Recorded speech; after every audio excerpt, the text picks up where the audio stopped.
DJ Bonation, shaming of Jay.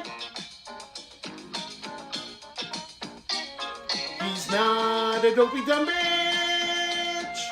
He gets laid. The court jester, the court DJ. It's time to dive into the case. To the case. What's up, everybody? By the way, I didn't write those lyrics. I just want it known. I wanted to unmute it and say it. By his wife. Welcome back, everybody.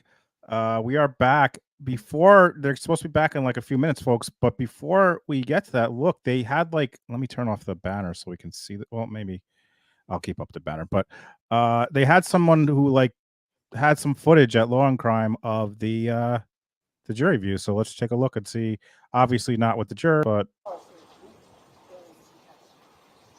Oh, really? And there's a hot mic too. I know, right?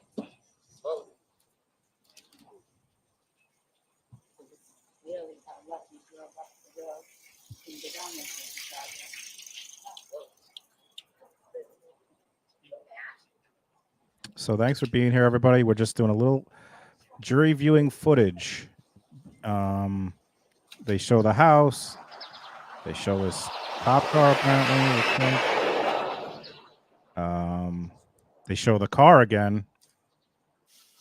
There it is. Someone tweeted at me that the Commonwealth removed the, the glass. Sorry, so I think it's the car.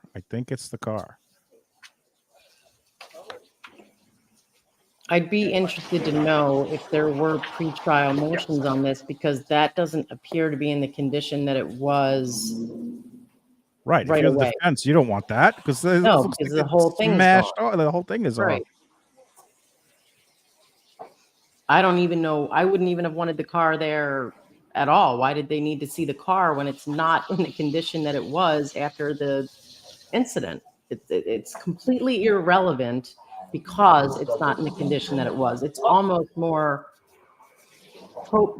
prejudicial than probative because of it.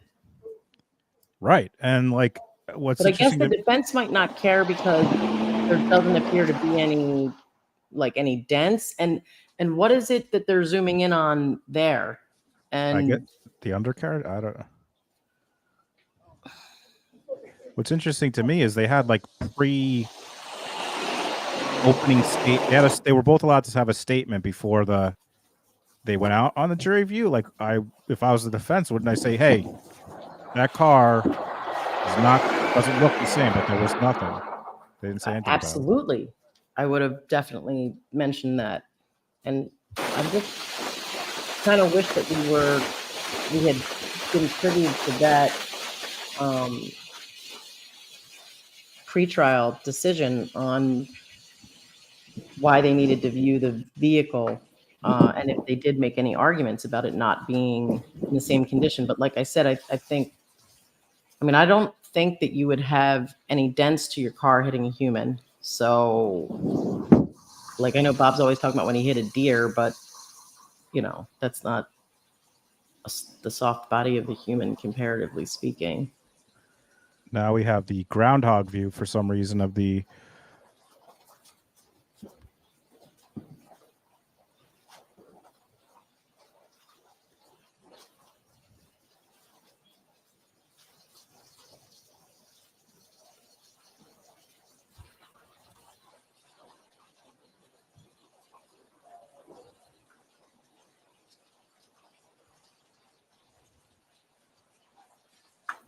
So, you guys were talking about Rule 14, which appears to be a civil rule that applies to the criminal rules, but that deals with bringing in a third party, like into a case, and summonses and subpoenas. So I don't know if that's what they were arguing about, or if there's a different Rule 14 that they were talking about.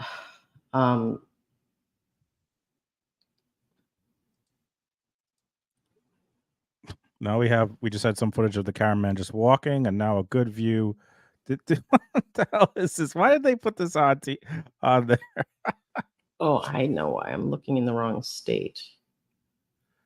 Massachusetts. Okay. Now I got it. So again, to me, I could be wrong, but the reason that the interior of the vehicle has stuff missing, I could be wrong because they might have tested it and like they needed the electronic information. I don't know, but it's interesting that they have some change. They took some like the dash off there or whatever that is. So Massachusetts Rule 14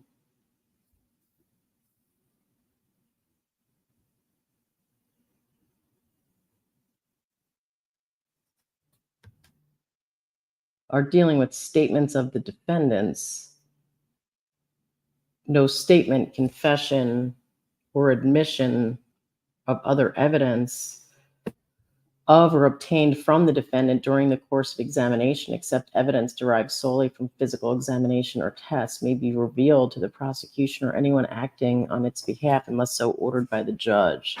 So I don't know, but you said that they were talking about that in relation to McLaughlin. Is that her name? McLaughlin? Yeah.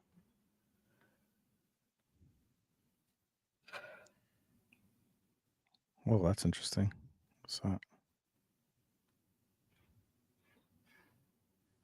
that just looks like rust.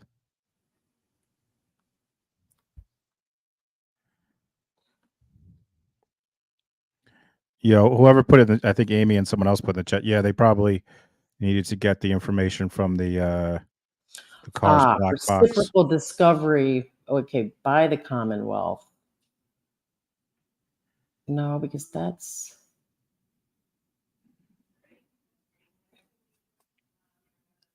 So maybe it was a discovery issue.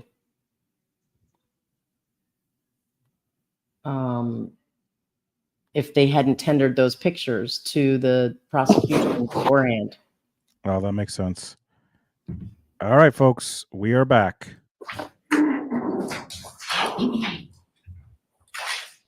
Sir, I'll remind you, you're still under oath. Okay.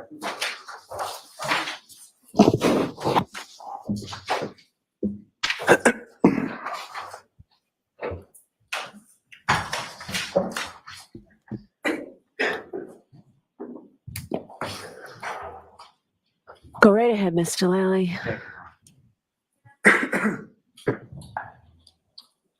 So, Lieutenant Woodbury, turning attention back to the treatment of Mr. O'Keefe in the back of the ambulance, right? Yes. With respect to that, you testified that you don't recall sort of specifically anything as far as clothing for Mr. O'Keefe, is that correct? I was not paying attention to the clothing. And so to that point, what were you paying attention to at that? Primarily the big issue was doing the CCR, then just CPR. We're trying to resuscitate the person as best we can. We know with the hypothermic patient, it's very difficult. It's a longer treatment protocol than a typical cardiac arrest because we have to do the CPR for an extended period of time. We have to get the patient warmed up. So the clothing is just quickly removed versus examined or looked at. And the focus was on getting compressions done. Someone was trying to intubate, getting a line started. So that's what we're mainly focused on. As far as treatment is concerned, what, if any, sort of interplay or intersection is there between a cardiac arrest and a hypothermic patient? When someone's hypothermic and in a cardiac arrest, we can't declare them dead or passed on until they've been warmed up. A lot of times with hypothermic patients, they can appear to be dead when they're still actually alive. So there has been instances where people have woken up in morgues that were hypothermic when their body warmed up a little bit. So we have to be very cautious, very careful about treating them as much as we can, as careful as we can. We can't shake them too much, can't move them too much. So it's getting the blood circulating and then starting ventilating after a few minutes. So back to the CCR, the chest compression Yep. we were talking about. What, if any, sort of, based on your training experience, what, if any, sort of protocols are, well, let me ask you this. Were you doing chest compressions throughout the entirety of this interaction with the patient? No, chest compressions, most people do them about 2 minutes. After 2 minutes, it's very tiring to do chest compressions, so we swap off every few minutes. So a different person will come in and do the compressions. They'll do it for a little while, go into a different task. Someone else will come in and do compressions. Is that sort of the protocol that you followed in this instance? with Yes. regard to the stroke? Yes, we were rotating the person doing compressions. And the ambulance at some point leaves the scene and goes to a hospital, is that correct? Correct. Do you know what hospital, Mr. Good Samaritan Medical Center. If you could just wait. till Yeah. Sorry, I'm sorry. questions. Yeah, Good Samaritan Medical Center. And did you go along for that ambulance ride? No, I did not. Where did you go? So as the lieutenant on the engine, I stay with the engine. I detailed my 2 other engine personnel to the ambulance. So they went with the 2 engine personnel, the 2 regular people on the ambulance, as well as an additional person. Timmy Nuttall was the extra person for that one. And so you take the engine and go with it. I went back to the station. And at some point shortly after that, are you called back to the roadway of Fairview Road? Yes, And same general area of Fairview Road? yes, same address. And how is it that you get from the station back to Fairview? So we had struck a box to cover the personnel that we had detailed. That means we send out a page looking for additional people to come in. We had Sam Pock come in. So he was my engine driver, and I was in the lieutenant's seat. We responded back in engine 4. And the ambulance that had been there on Fairview Road with you previously was at Good Samaritan? Yes. Yeah. A call like that takes an extended period of time, even at the hospital, to assist them there. So we had to get an ambulance from Station 2. And if you know, who was on that ambulance from Station 2? That was Jason Becker and Dan Whitley. Now, with reference to this particular call, what, if anything, was this secondary dispatch with regard to? So this call was for a Section 12, which is someone in having a psychological issue. And do you know who that Section 12 was in regard to? Yeah, this was for Karen Reed. And at some point, you go back to the scene along with the engine and the second ambulance from Station 2? Yeah, so the engine got there first. The ambulance coming from the other station, so it was a couple extra minutes before they got there. And when you arrived, who, if anyone else, is sort of on scene on Fairview Road? The police were still on scene. They had never left. So initially it was me, Sam Pock, and the police. So I went up to try to get the backstory of why we're doing a Section 12 and what was going on. And at some point, well, when you first arrived, without regard to what was said to you, but who, if anyone, do you speak with to sort of try to gain this information or backstory? When I got onto the scene, I talked to the police that was there. Who'd you talk to, sir? The police officer who Police was there? officer, yes. Sorry. And do you recall specifically who that police officer was? I really did not pay attention to the individual officer. And at some point, do you have a conversation, or what, if any, conversations do you have with the patient, in this case, the defendant, Ms. Reed? So it was when we identified Karen Reed as the patient, the ambulance arrived shortly after. We started talking to her and trying to get her into the ambulance to talk to her further. And just to be clear for the records, when you say Ms. Reed, you see her in the courtroom today? Yes, she's right over there. That's a record reflect identification of the defendant by the witness? Yes. Thank you. Now, with respect to the defendant, Ms. Reed, where is she sort of when you first make contact with her on scene when you come back? In the general vicinity of where the police cars are. And what is sort of the purpose of this initial conversation that you're having with Ms. Reed? For a Section 12, that's when someone's made threats to them, harm themselves or others. So I just had to judge her mental ability at the time, and if she was a threat to us, and how much of a threat she was to herself. So just a quick evaluation, see how her behavior was. And what, if any, observations did you make of her during your quick conversation? She appeared very distraught, very upset. Initially just trying to explain the situation to her about going to the hospital with the Section 12, and she was resistant to that. And so when you say she was resistant to that, what if anything, did she say or do to? She did not want to go. Hold on. You cannot talk over each other. Sorry. The objection's overruled. Yeah. Okay. Please go ahead. So what was the question again, please? Yeah. So what, if anything, when you say she was resistant, what, if anything, did she communicate to you or observations did you make in regard to that? She did not want to go to the hospital, and she didn't think she needed any assistance. And what, if anything, are you sort of, you mentioned you were explaining sort of the process to her. What, if anything, are you saying in that explanation? Well, once a Section 12 gets written, it's written by the police. Once it's written, we are required to transport to the hospital. Section 12 means that they believe you're a threat to yourself or others. So you have to get evaluated at the hospital by the hospital staff there to see how mentally stable you are. Now, at this time of this conversation, what, if anything, did you know as far as the relationship between Ms. Reed and the prior patient, Mr. O'Keefe? I knew they had a relationship. I wasn't sure if they were married or engaged or what their status was, but I knew she was did have a strong relationship with him. And in reference to Mr. O'Keefe, during your conversation with Ms. Reed, what, if anything, was she asking or saying in reference to Mr. O'Keefe? She kept repeating, "Is he dead? Is he dead?" She seemed very concerned about that. We're trying to explain to her that we cannot declare him dead. He's being evaluated. He's being treated. They're trying to treat him the best they can. And as far as when she's stating these things to you, is this, as far as the sort of tonality of her voice while she's saying these things, can you describe that? She was very up and down. It was a repetitive conversation with her. She's obviously experiencing a lot of different emotions. So just her emotional state was all over the place. And as far as this sort of second time that you're on scene, about how long period of time are we talking? That was about between 15 and 20 minutes.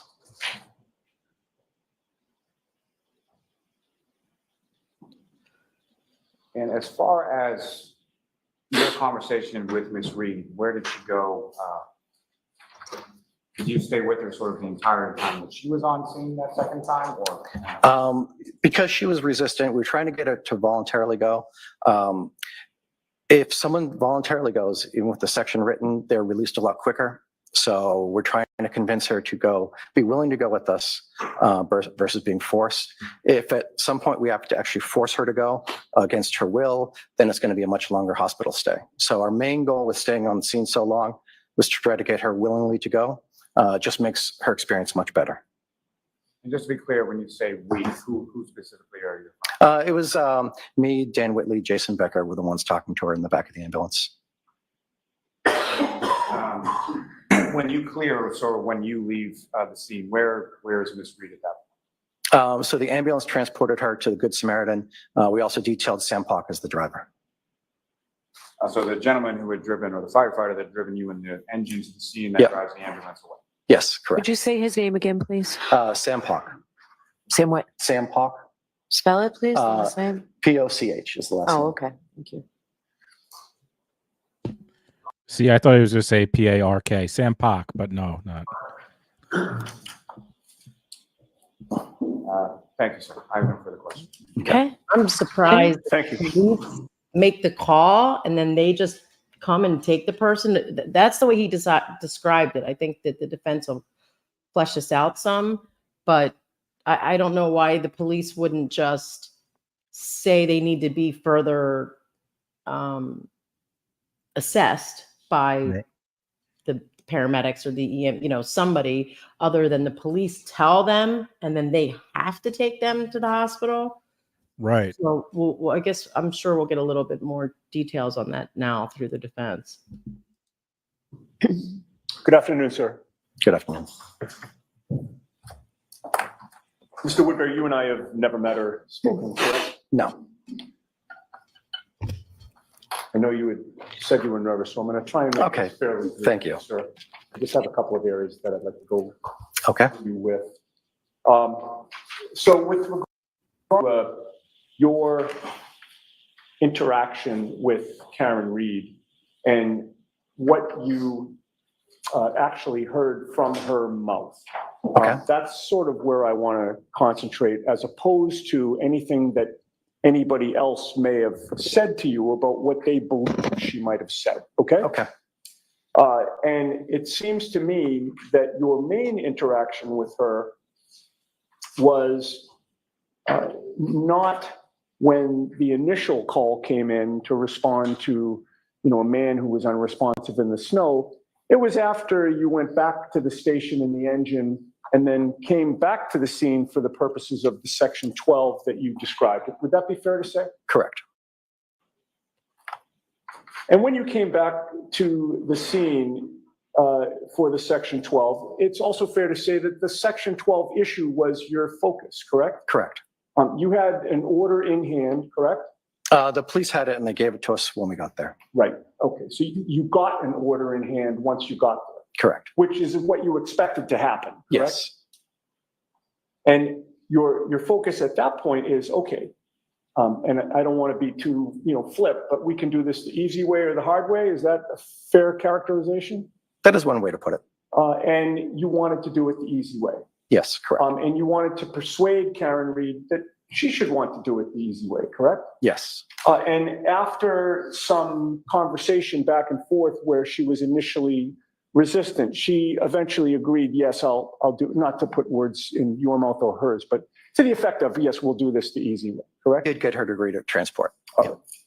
And with regard to her state of mind, I believe you had testified that she appeared to be very distraught. Yes, correct. Going through a lot of emotions. Yes. Grief-stricken. Oh, that's one of them, yes. Hysterical at times. Yes. Raising her voice at times. Yes. Crying at times. I didn't see any actual tears, but that type of emotional display. All right.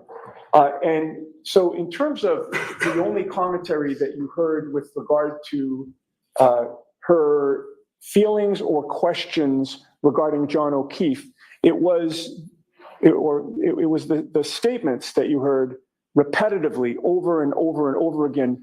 Is he dead? Is he dead? Is he dead? Is he dead? That was some of the things she was saying, yes. Your Honor, may we approach sidebar briefly? Okay. So he's clearly going to ask for permission to do something that he anticipates an issue with, or something that they've discussed ahead of time before you go into this area. Request a sidebar. But switch the ticker to read cross-examination.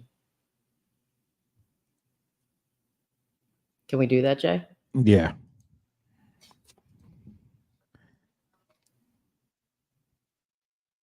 Allie is a stickler for the tickler. Asshole. All right, it's updated. Nice.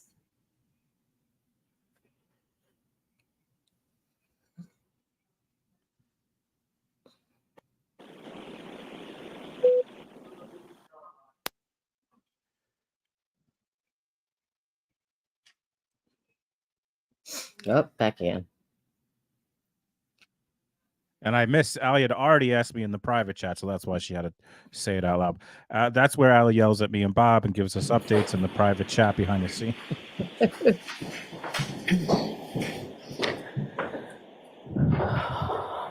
So I Lieutenant Woodbury, I think, Ms. Giannetti, I think you need the actual. Yes.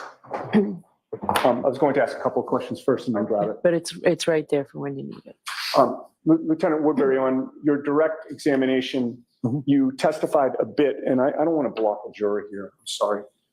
You testified a bit about the injuries that you observed on John O'Keefe when you first arrived at the scene, correct? Yes. You testified about the swollen eye, Yes. and you also testified about the scratch marks that you saw on his forearm, correct? Correct. I'd like to show you, I'm going to approach in a minute to show you what has been marked M for identification. And when I hand it to you, please keep it to yourself and look at it, and then look up at me when you're done, okay? May I approach, Your Honor? Having reviewed M for identification, do you recognize what that depicts? Yes. What does it depict? That is Mr. O'Keefe's right arm. Does that photograph appear to be a fair and accurate representation of the scratch marks that you observed on January 29th of 2022, sir? Yes. I would offer that, Your Honor. Okay. That will be our next exhibit. And again, we'll have to maybe renumber. Counsel, before you leave today, we have to figure out how to keep everything straight. Understood. Just today, never before. And Okay. with the court's permission, Your Honor, may I have that published on the screen for the jury? Yes. Oh, boy, some arm pictures. Now, on direct examination, Lieutenant, hang on. Let me just have a moment. Should probably said trigger warning, folks, but there it is. I'm going to try to get out of your way. Nothing about With that regard to are related. the injuries that you described on direct examination, Lieutenant, I believe you would mainly concentrate. I'm sorry, I need to, please take this down for me. I need to counsel inside. What are you doing?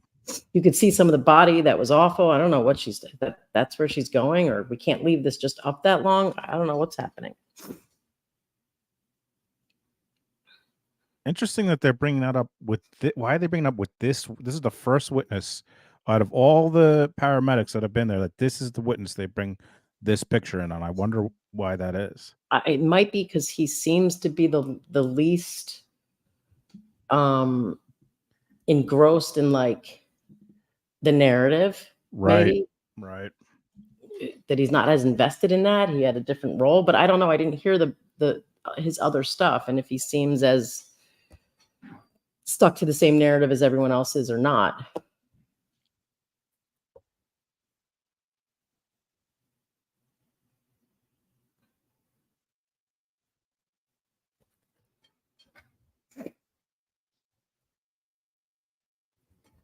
That's what Nancy says, so maybe that's why.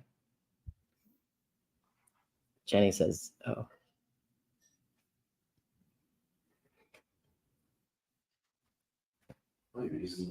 You want to...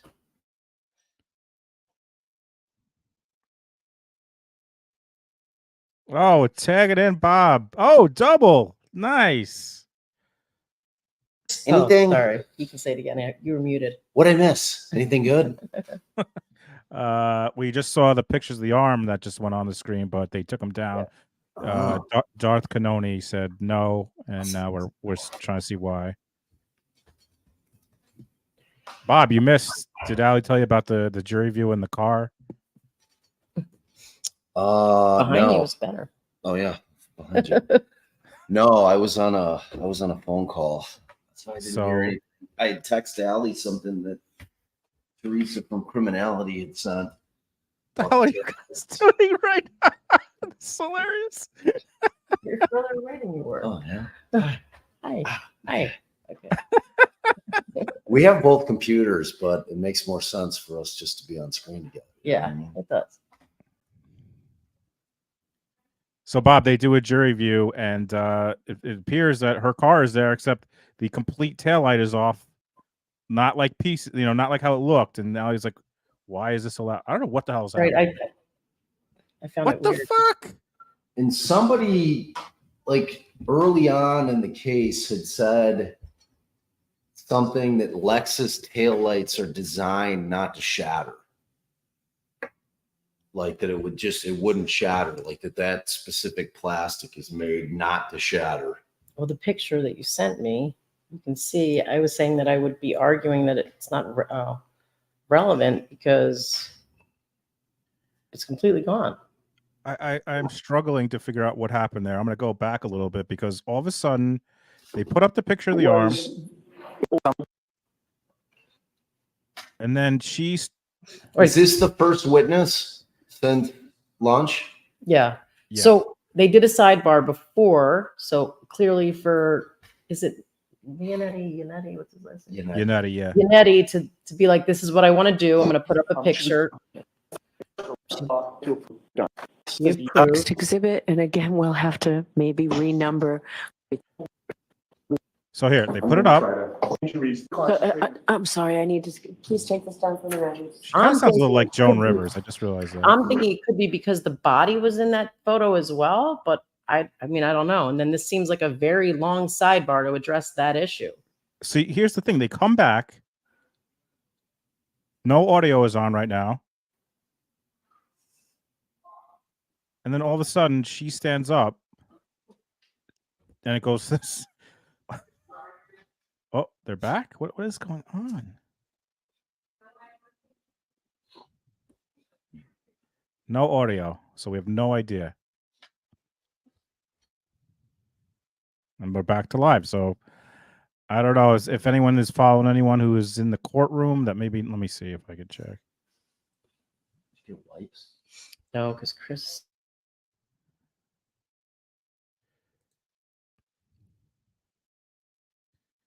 The last tweet I have from the guy who's I was been following just is a picture of the arm. So I don't, if anyone knows what's going on, I have no idea. Well, while you're here, everyone, thanks for being here. We're almost at 1,000 combined viewers. Please hit that like if you're on YouTube. And if you're on Twitter, come stop by. Stop in the chat.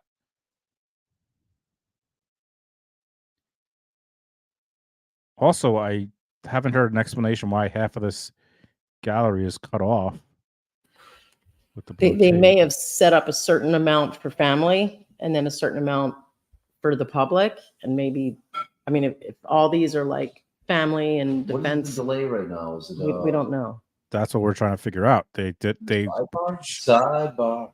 Yeah, well, it was two. First, she has a sidebar like to see if they could put this picture up. Then they put the picture up. She's like, wait a second. And then we have no idea. I was So they're getting the taillight evidence is coming in through a paramedic?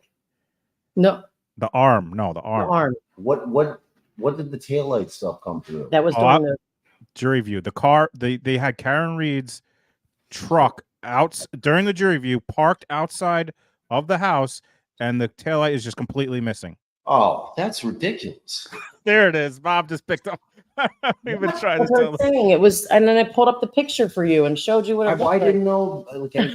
I thought that there was a witness on that they were putting pictures of the vehicle. All right, so wow. All right, yeah.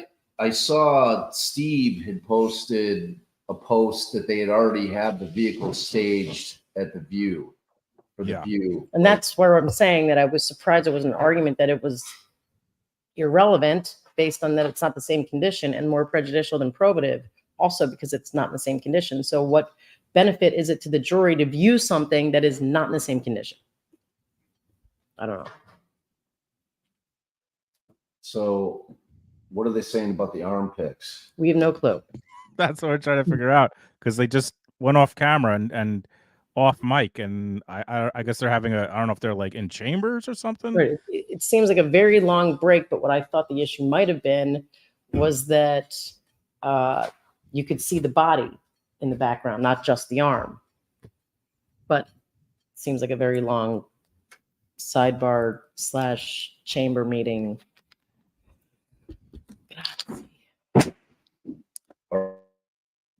All right, they're coming back here, it looks like.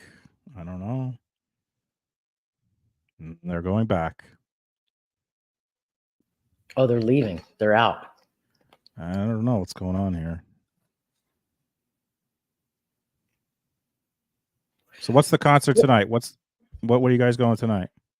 We're actually not doing the festival, so proper, right? So it's just going to be the late night shows. No, we've got our friends they do a tribute to Earth, Wind, and Fire.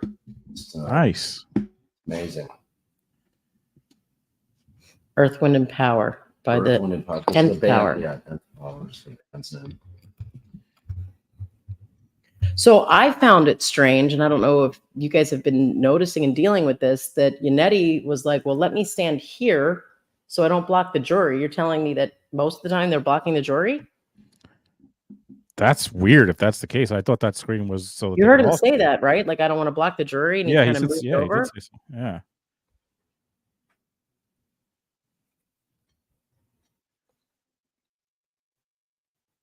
I've been getting some interesting feedback. Some people think the EMT, last couple of EMT witnesses were credible, which I disagree. Oh, now they're standing up. Coming back in. So who were the last two? So this guy and then McLaughlin? No, I'm talking about like the guy before yesterday and what's her name McLaughlin? today? Yeah. Yeah.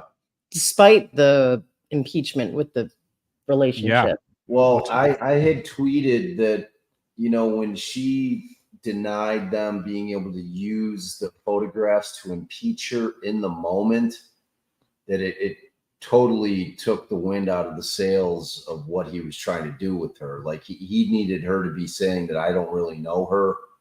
She's an acquaintance of mine. And then he's showing the jury photographs of her in various different situations where they're clearly social. So, jurors, I can assure you that by Monday, I mean, we're in really good shape. It's an organizational situation that I have to deal with. So we've been dealing with that. We appreciate your patience, and we are in good shape. And Mr. Yannetti, if you need the exhibit, it's here.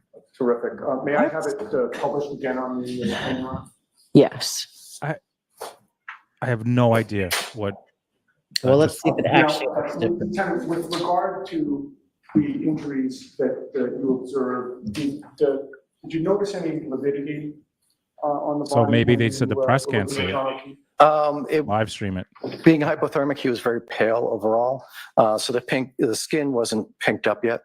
So it's hard to really judge the rest of the skin that way until it's warmed up and much later into the scene. You are familiar with the term lividity, though? Yes. Could you just explain that to the jury? That's like bruising. So it's like the pooling of blood in lower sections. So for like a cardiac arrest patient, when they have lividity, it looks like bruising on the underside where all the blood has pooled. And we did not really notice that. But it's not actually bruising from an injury. It's just the blood being Settling down. It's the same thing, yes. One at a time, please. Yep, sorry. So it appears like bruising, and bruising is basically pooling of blood under the skin. So this is lividity is just gravity fed pooling of blood under the skin. And it usually happens what is the section of the body that is lowest.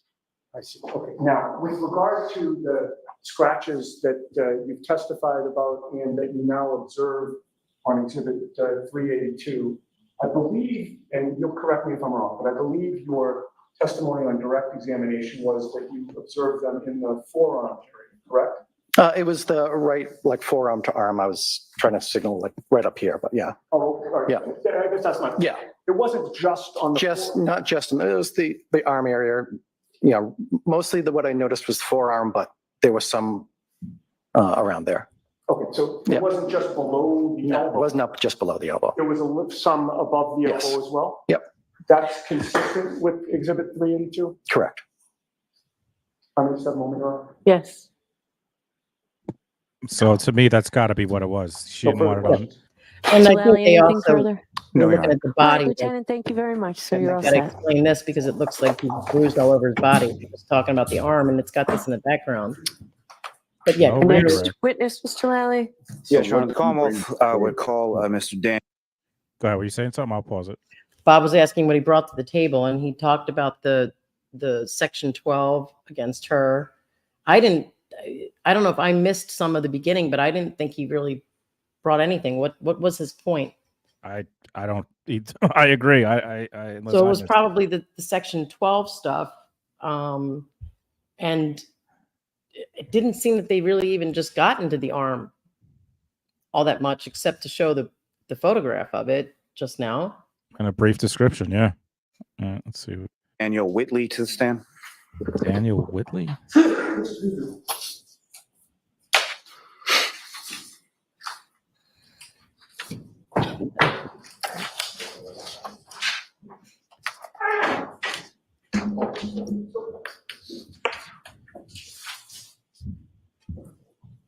This guy's allowed to wear. Oh. Never mind. Easy. By the way, Bob, when you were gone, Allie called me an asshole. Huh? While you were going out. Because I told him to update the ticker, and he was like, all right, we're going to update the tickler. Wow. I said she's a stickler for the tickler. Right. She called me an Good asshole. afternoon, sir. Good afternoon. Whenever you're ready, Mr. Lally. Thank you, Your Honor. Good afternoon, sir. Good afternoon. Could you please state your name and spell your last name? Daniel Whitley, Whitley. And what do you do for work, sir? I'm a paramedic firefighter with the Town of Canton Fire Department. And how long have you been a member of the Canton Fire? I was hired in March of '06. And prior to that work with the Canton Fire Department, did you work within that same field in any other capacity for any other company? Yes, correct. I worked for American Medical Response out of Brockton as an EMT intermediate and a paramedic for 5 years. And you're a certified paramedic, is that correct? Correct. And how long have you held that certification? It was, I believe, November of 2006 that I got that certification. And is there any sort of continuing educational component or recertification process that's involved with being a certified paramedic? Yes, we recertify every 2 years. We're required to hold basic life support card, which is just generally CPR, and advanced cardiac life support, which is ACLS. It's more dealing with. Bob, one thing you did miss, just real quick. Last witness, you know how Lally goes through the whole fucking thing with they're cleaning off the canopy, whatever. Canoni's like, all right, let's we don't have to go through this all again. Like, it was the first time where she it was clearly annoyed by him. Or I thought EKGs and how to run resuscitations, cardiac arrests, things of that nature. Now, sir, if I could turn your attention to January 28th into January 29th of 2022, were you working with the Canton Fire Department on those dates? Yes. What kind of shift were you working? 24-hour shift, 8 a.m. to 8 a.m. And where were you assigned on that particular date? The Ponkbog Station, Station 2. The Ponkabog Station, where is that located within? The north side of town on Southmont Street. And how were you assigned to a specific duty or a specific? Yes, I was assigned to Ambulance 2 with Jason Becker. I was a field training officer at that point, and he was just finishing up his field training after he recently became certified as a paramedic. And now, at some point shortly after 6 a.m., were you aware of a call or dispatch in regard to Station House 1? Yes, we had just returned from a previous call about 5 a.m. and heard the tones go off.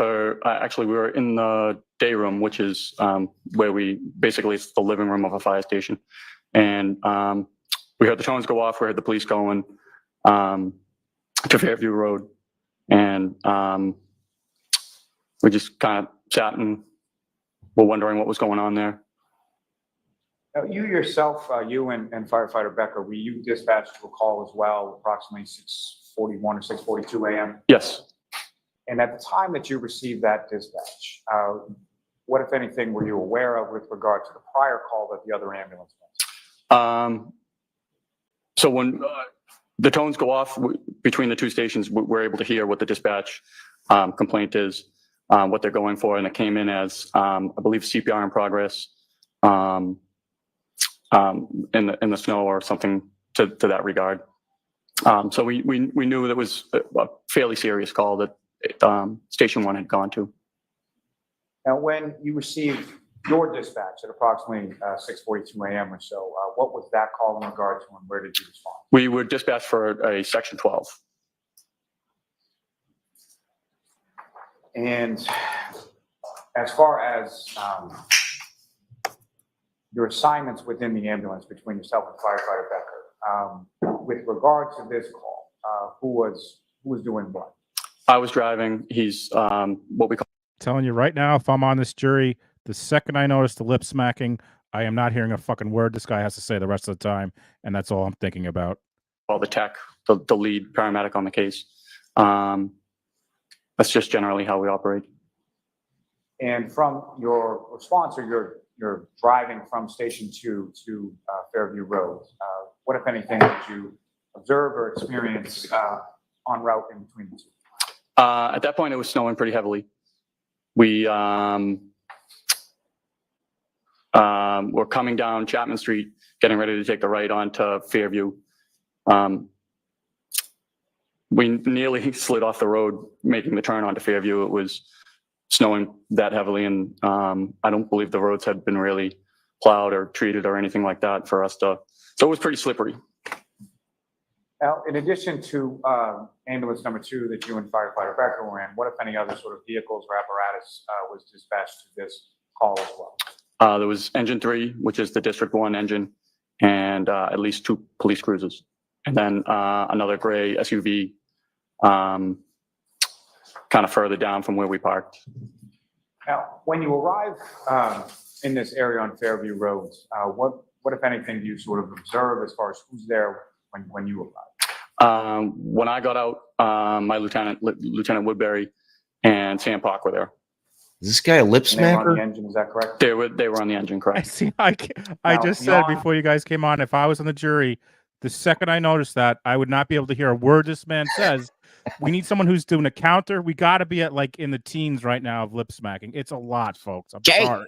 Well, it's hard. It's hard to It's- lip smack. I really have to try to lip smack like that. He's mastered it. Sort of He's personnel from your mastered the skill department. of You mentioned that lip there were smacking. some police officers there as well. Yes, Melanie and Sarah, and then 2 other females, at least 2 other females.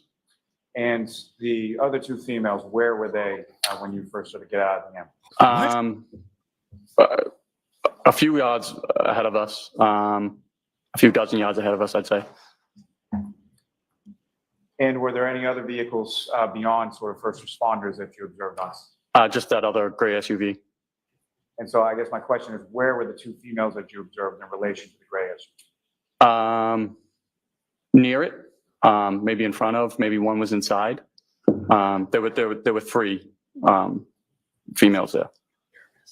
And at some point while you're on scene, you learned the identity of your patient, correct? Yes, And what was the name of the patient? Karen Reed. Oof. And That's you a had some good one. conversation with Karen Reed that day, is Are you that correct? keeping count? Yes, And do you see Karen Reed in the courtroom? I'm I do. not. I hope someone Just is. describe as to where she's seated. Is it a or lip not smack or a close, teeth suck? she's seated right at that table right there, I think it's a lip smack. I'm sorry, if you could just point as to where she is. right here. No, I just asked record reflect I identity. think it might be a teeth Okay. suck. Now, Boys. Alice, man. when you first sort of arrive on scene, who, if anyone, is the first person that you talk? Lieutenant Woodbury and Sam Park. And following that conversation, who, if anyone, you speak to?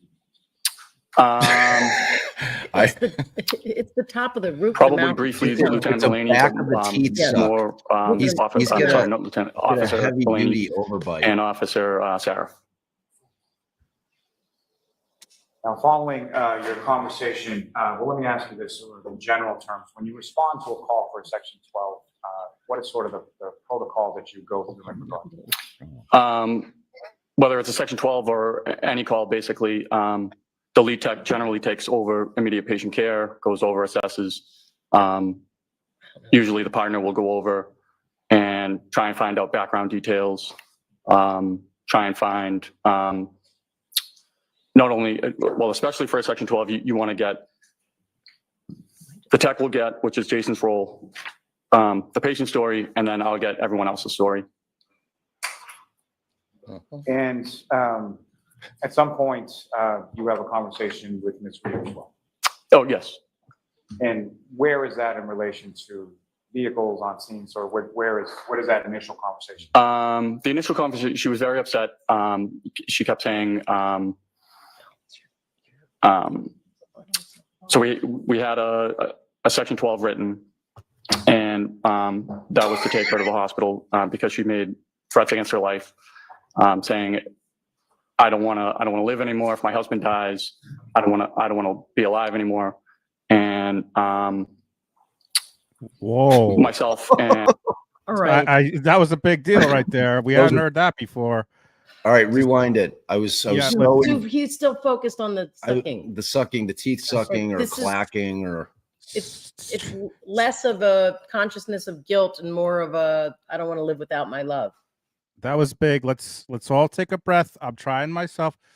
Take a deep I breath. predict Take out the Jay will be smacking. posting a teeth sucking / smacking meme / tweet this evening. I'm going to give myself 1,000,000 to 1 odds on that. I'm gonna mute In him. my favor, though. Take a breath, and now we're gonna hear. This was pretty. This is a. So we had a section 12 written, and that was to take her to the hospital because she made threats against her life, saying, "I don't want to live anymore. If my husband dies, I don't want to be alive anymore." And myself and Jason and Lieutenant Woodbury were kind of like, well, that's seemingly more in the lines of normal grieving process after something traumatic happens to a loved one, whether they're going to die or not. We kind of didn't feel like it kind of led to that level of a section 12 to have her transported to the hospital. Give her some sort of hope on the way to the hospital that there was a chance that her husband could be alive. Now, at this point, what, if anything, did you know about sort of the relationship between your patient, the defendant, Ms. Reed, and the patient from ambulance 1 that had been transported previously? She identified him as her husband.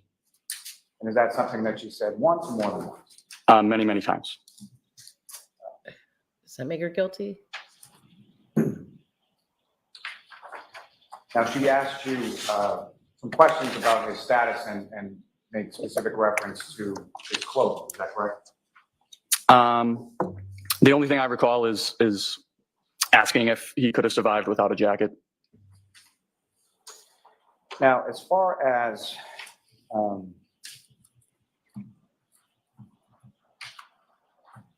these conversations that you had with Ms. Reed, where did they occur in relation to the ambulance? They were in the back of the ambulance.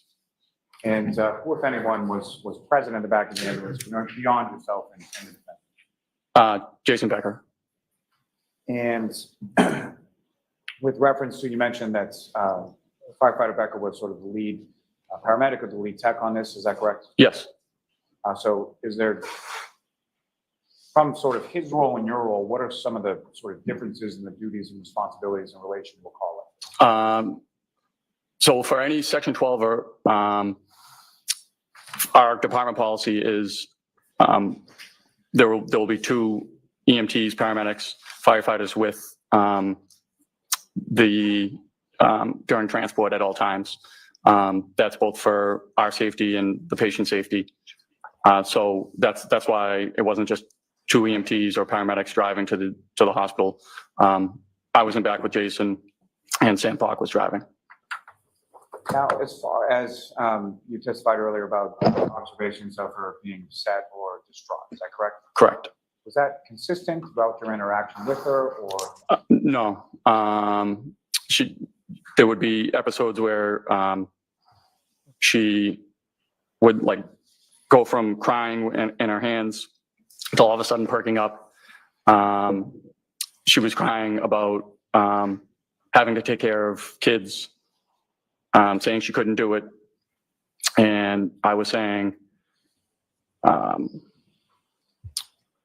you can do this. It's not as hard as it seems. She kept saying, I can't take care of these kids. They're not my kids and they're not his kids. That's when I figured out who ambulance 1 transported. And I was saying, well, it seems like you have a good, strong support system. People who came and helped you in a blizzard to help come find your husband. She said, she asked me if I knew Carrie Roberts. I said I did. She said anybody who knows Carrie Roberts wouldn't say those things. And that kind of took me aback a bit. It seemed strange to say something like that after you were just crying because your husband was dead.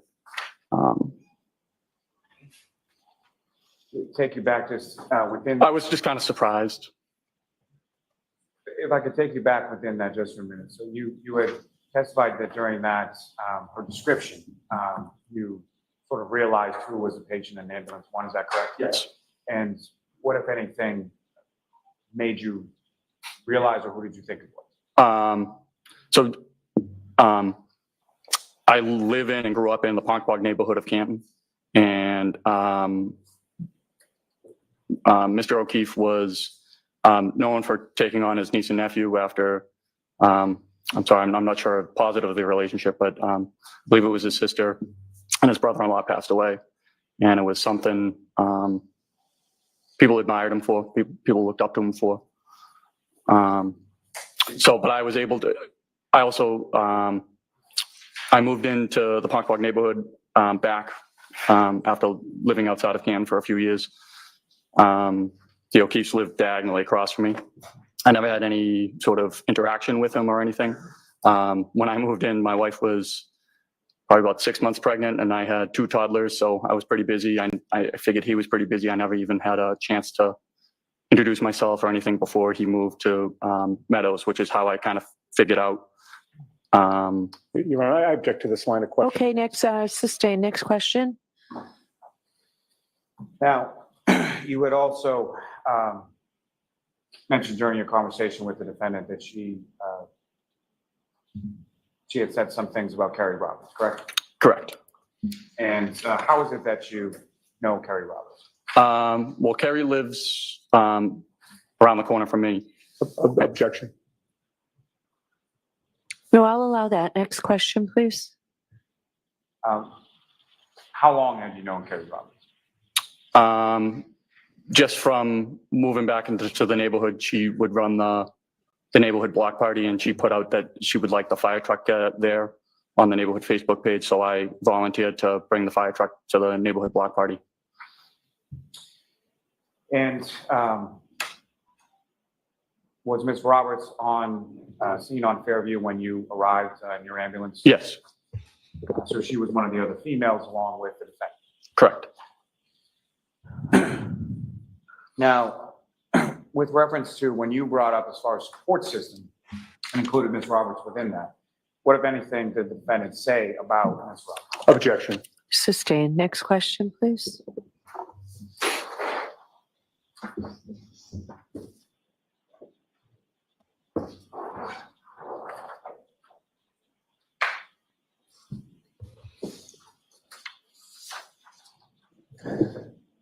This conversation that you had with the defendant in the ambulance, about how long a period of time are we talking about? 20, 25 minutes. And beyond what you've already testified to, what did sort of that conversation consist of, or what was the sort of tone and tenor of that conversation?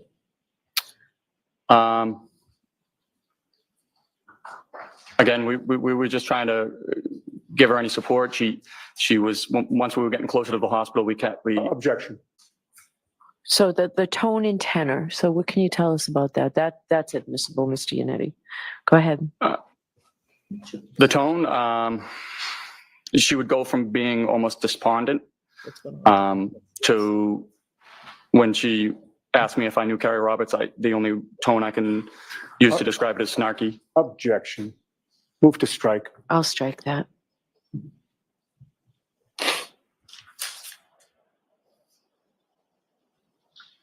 Now, you transported to a Good Samaritan, is that correct? Correct. And when you, during the transport, where are you in relation to Ms. Reed from Fairview to Good Samaritan? I'm sorry, I don't understand. During the transport, Ms. Reed is where within the ambulance? I believe we have what we call a tech bench, which is a long bench. There's the ambulance stretcher, and then to next to the ambulance stretcher is, we call it the CPR seat, and then that's where Miss Reed sat.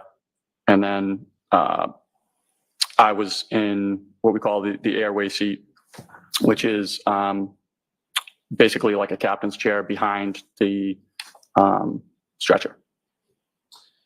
And in addition to yourself and the defendant, who, if anyone else was sort of in the back of the ambulance at that time? During transport? Yes. During transport, it was just me, Jason Becker, and Miss Reed. So yourself along with firefighter Becker in the back, right? Correct. Who was driving the ambulance? Sam Park. Now, when you arrived at Good Samaritan, what, if anything, happened? Miss Reed was asking to be able to see John, and I made the decision that I would run ahead to see if that was in the realm of possibility with the emergency room physician there. So I ran ahead. I came into they call it the code room at Good Sam, and I asked if the wife could see the husband. The ER doctor asked if she would be upset. I said if she would be upset if she was allowed to or not. And I said she's going to be upset. I believe she's going to be upset either way. He was asking if she would get in the way of the resuscitation efforts, and I said it's possible. She's very upset. And so once you arrive at the hospital with the patient, where do you go along with Ms. Reed? We escorted her down to we call it the psych hall or the behavioral hall at Good Sam. And about how long was it after you escorted her into the hospital that you stayed with her following that? At least 10 minutes. And during those 10 minutes, how would you describe sort of her behavior or demeanor during that time? Objection. No, he can testify to that. He was giving the nurses a hard time about, I'm sorry, she was giving the nurses a hard time about having to get into a Johnny, about having to submit a urine sample. Even the air techs went to the physician who was in the code room to see if she could not have to wear a Johnny, and the ER doc said no. If she's in the psych hall, she's a psych patient, needs to be in a Johnny. So at that point, there was just a nurse and a tech. We don't usually leave a psych patient with just a single nurse and a tech. So we decided to wait until security had gotten there before we left. May I have one moment? Yes.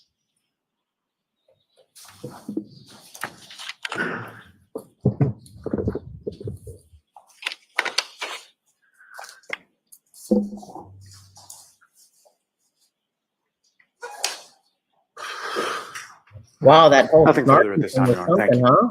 huh? All right, Ms. Giannetti. Thank you. Here we Good go. afternoon, sir. Good afternoon.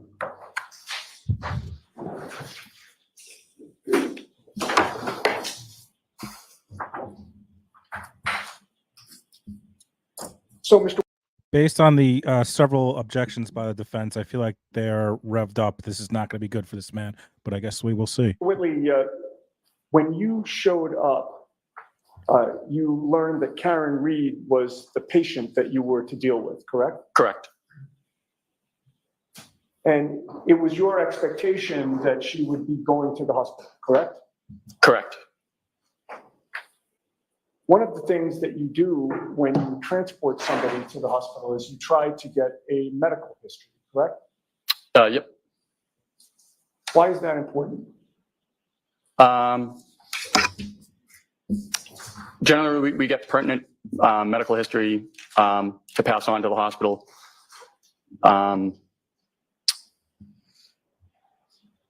So if something were to happen where the patient wasn't able to describe their past medical history, it gets passed on to the next caregiver, which would be the nurses, doctors at the hospital. Okay. More information is always better than less information, correct? I would say so.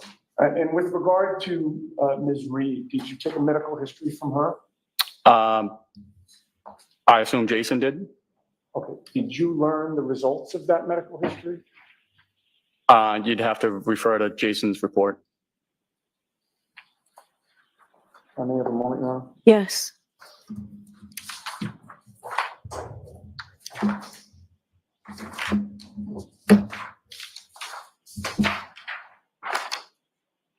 May I approach? Yes. Mr. Whitley, if I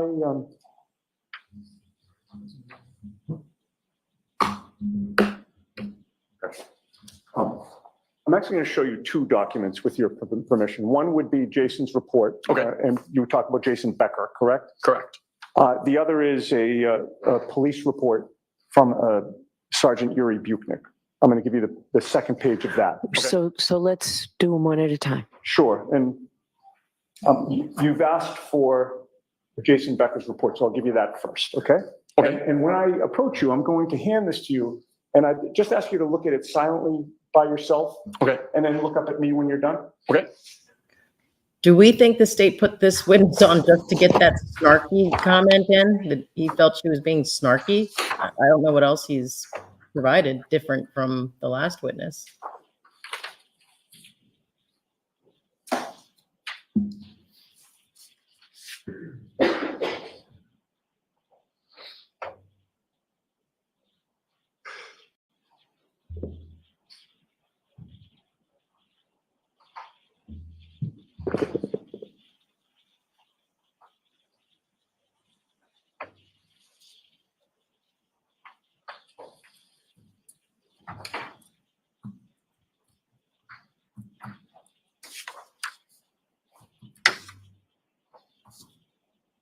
I'm going to collect that from you if you don't mind.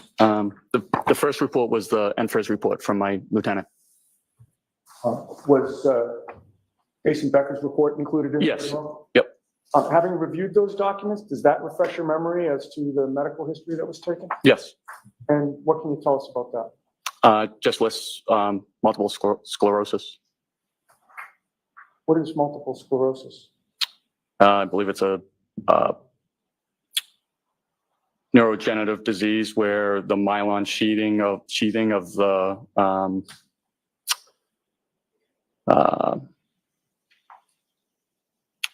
trying to think of the word here, but I don't mean to put you on the spot. no, I understand. I'm sure you do. It's a disease. It's a disease that's progressive and has neurological muscle control things involved with it. And when you say progressive, that means it gets worse over time as you age? As I understand it. And that was the medical history you got from Karen Lee? Correct. I'm nothing further. All right. So, sir, you are all set. Thank you, Mr. Whitley. Take your smacks out of here, pal. Witness, Mr. Lally? Yes, Your Honor, call Mr. Jason Becker to the stand. Jason Becker, come on down. Got to update the ticker before Ali yells at me. So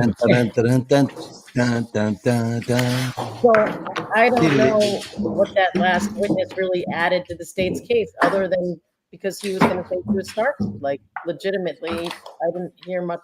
I agree. I'm Mr. Snarkmeister. I think they ended at 4, by the way. Do we know if that's for sure? I think they ended in an hour, but I could be wrong. I think it's 4, yeah. So the poll Please watch your was step. overwhelming. Teeth suck. I think it's The teeth suck. You tell us whether you understand the court and jury in the case now here, and should be truth, the whole truth, and nothing but the truth, so help you God.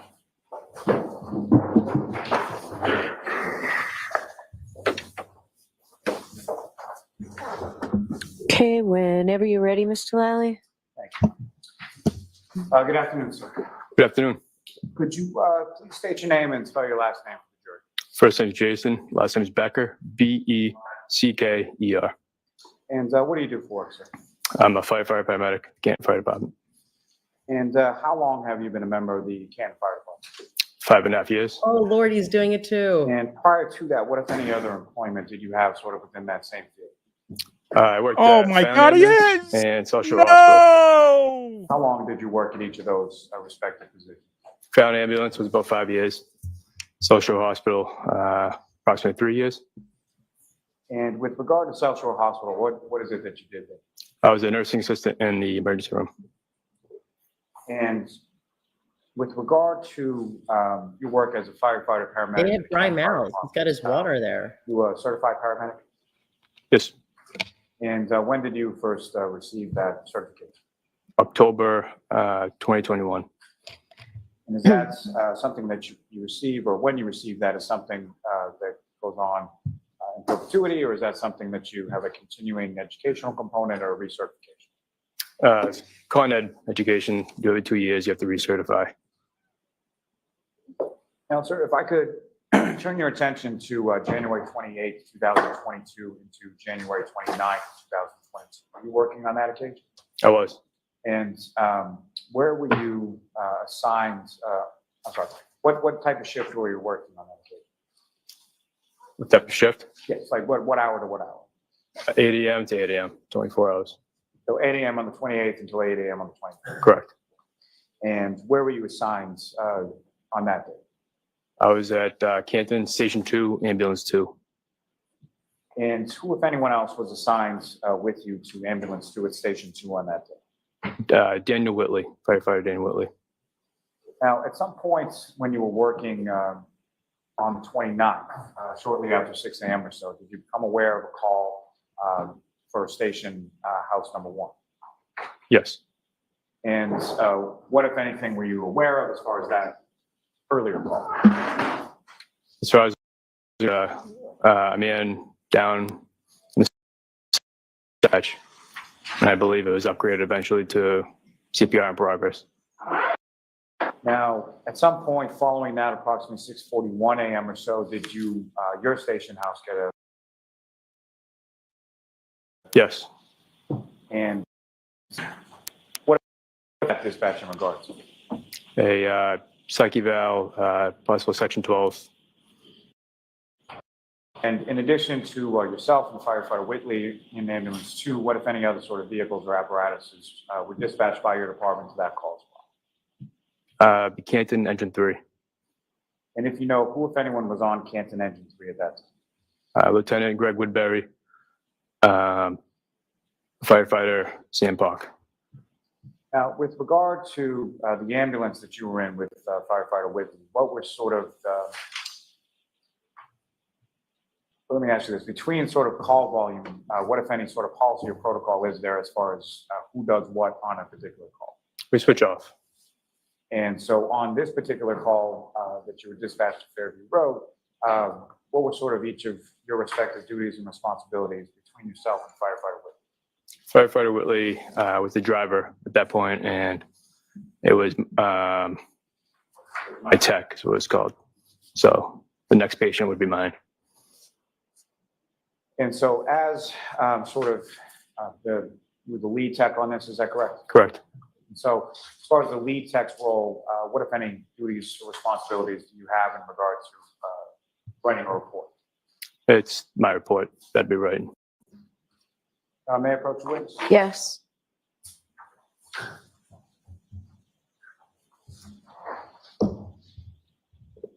Only with documents is that to review that look up to me.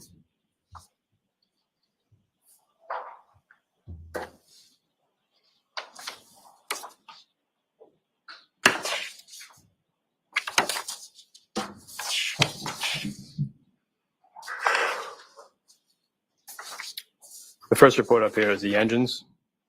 Second one would be mine.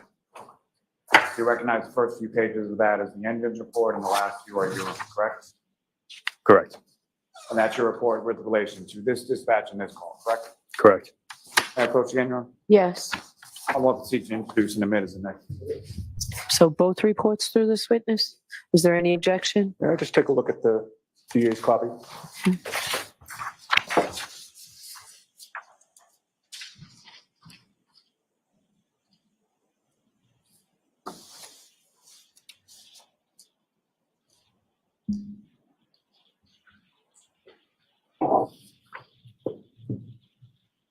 May we approach? Okay. Oh boy.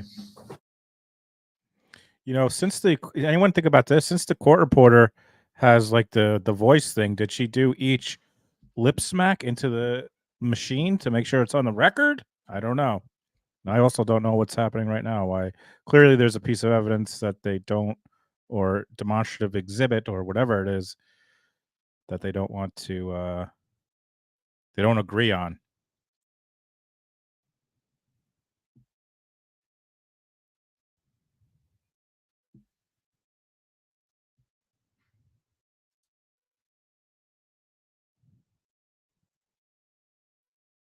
I can't tell if Bob is talking to his friends or if he's talking to us and doesn't realize he's muted. No, I'm talking to my wife who's on the other side of the table. You were muted. She said we were talking about you, though, Jay. Oh, shit. About Yeah. the tickler? About the tickler, wasn't it? Yeah. The French tickler. Ooh. Thanks for being here, everybody. Over 1,200 people combined on all our social media. Thank you so much. Hit that like, subscribe if you're not already. Hopefully you are. Oh, there's Darth. Bless you. Big sigh there, Jay. big one. That's a 3:13 p.m. With that, in my It was just underneath that.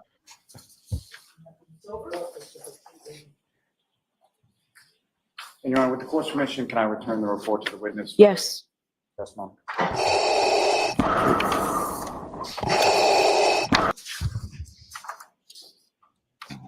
Allison said when she drifted off, she was listening to our live yesterday, and When she you, woke up and it paused on my face of doing the Darth Vader noise. And it was like me, like, it was pretty funny. He sent me a screenshot of it.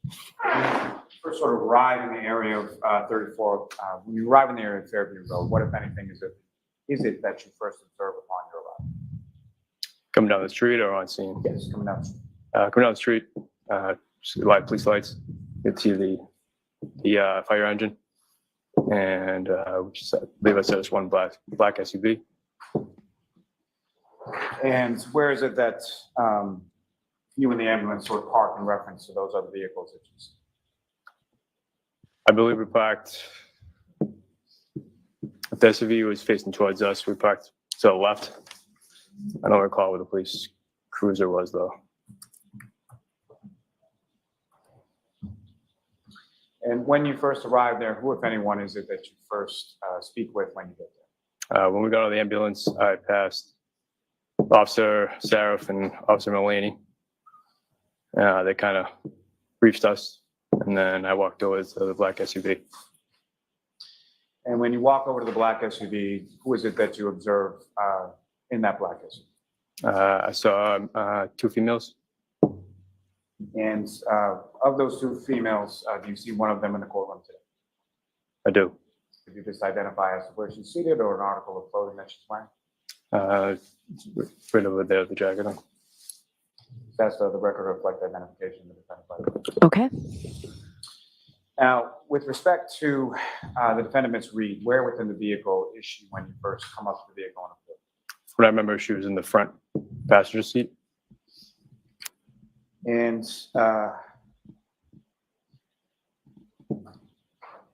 what, if any, knowledge that you have as far as the defendant, Ms. Reed, and her relationship to the earlier call that ambulance 1 had been dispatched? Very little. I think we had gotten briefed that she was the wife of the previous patient.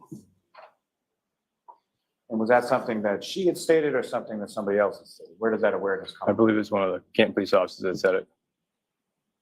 I'm sorry, what was that answer? It was one of the Canton police officers. Okay.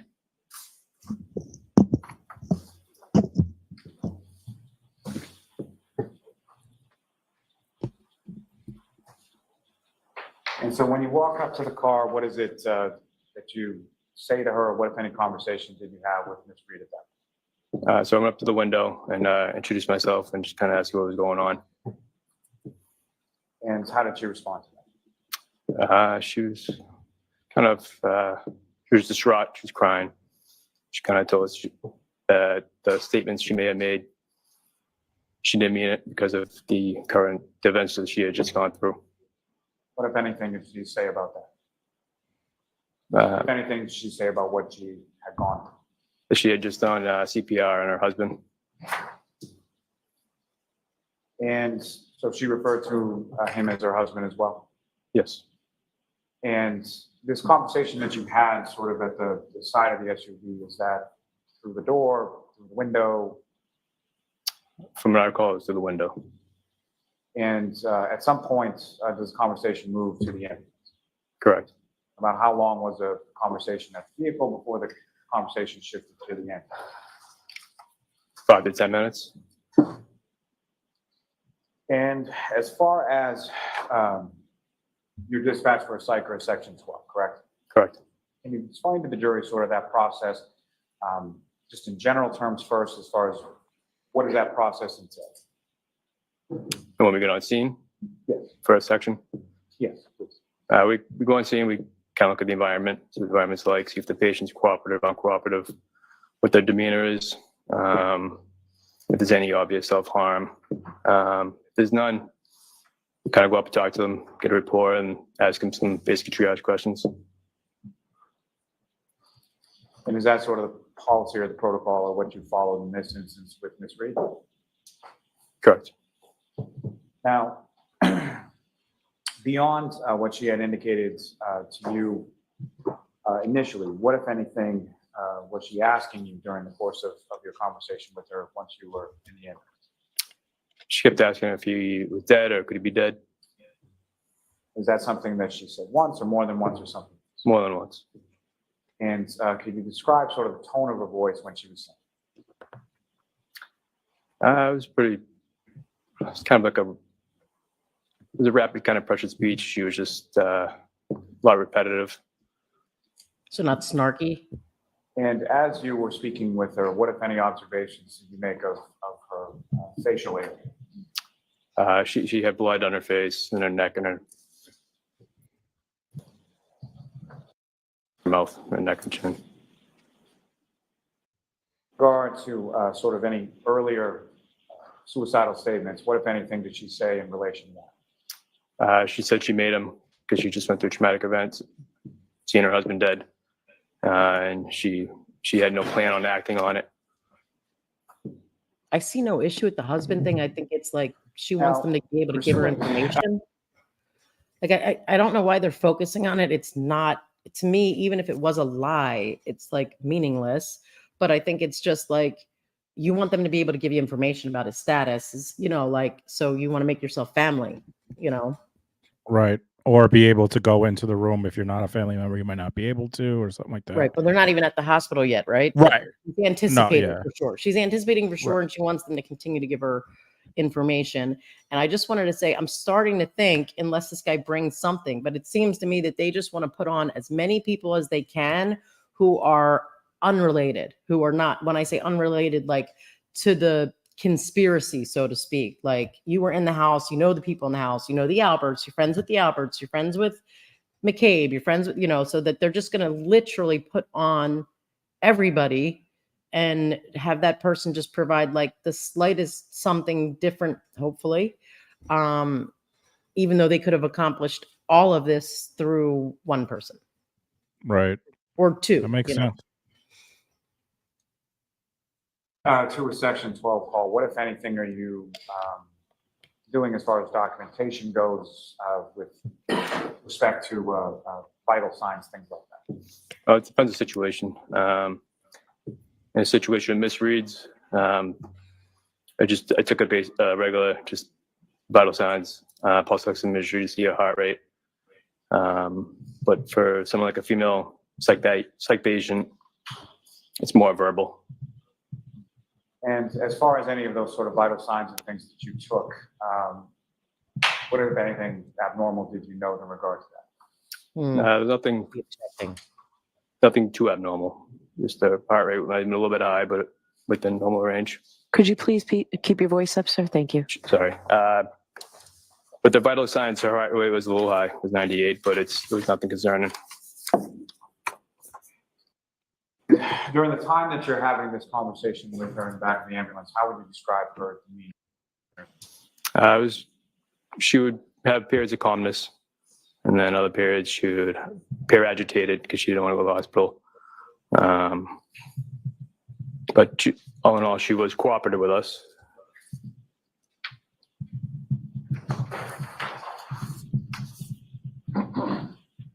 Now, at some point, she's cooperative, correct, and agrees to go? Eventually, yes. When you say eventually, was there some conversation related? We kind of mentioned to her basically what a Section 12 is. And unfortunately, she'd have to come with us involuntarily. So you're explaining the process to her, is that correct? Correct. Eventually, And obviously, it is easier to go voluntarily. And as far as the transport goes, who, if anyone, is in the back of the ambulance with her during the transport period? Me and firefighter Whitley. And who, if anyone, was driving the ambulance to the hospital? Firefighter Park. And which hospital did you transport Ms. Reed? We went to the Good Samaritan Hospital. Now, during the course of transfer to the hospital or transport, what, if anything else, did Ms. Reed say with reference to children? She was talking about children. She was unsure and she didn't know if she'd be able to take care of them. She was worried about that. She was worried about that. Yeah, she's worried about who would take care of the children if he was pronounced dead. And what, if anything, did she say about herself in reference to the children? She didn't think that she could take care of them on her own. I would be objecting to that as well. Now, as far as this other person or the patient from the earlier call, how did she refer to that person in relationship to yourself? She was calling him the husband. Now, with reference to this particular, with reference to Ms. Reed in this conversation, what, if anything, did she say in regards to the last time that she had spoken to who she called her husband? She had said that they had gotten into an argument. She was sad because that was the last thing she had said to him was the argument, but she didn't go into detail on what the argument was about or what was said.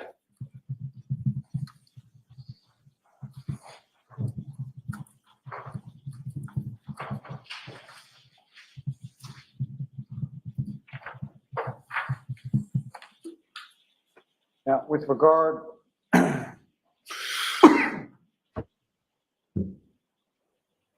to her speaking about children, what, if any,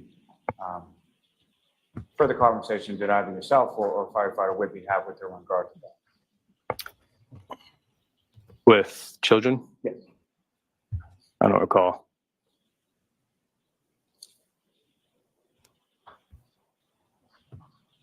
The other female party that Ms. Reed was initially with in the vehicle when you first arrived, did you know who that was?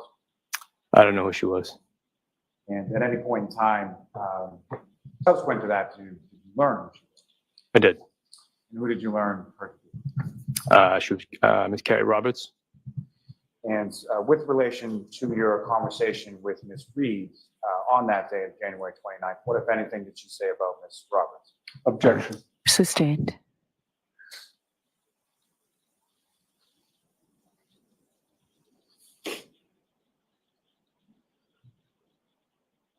The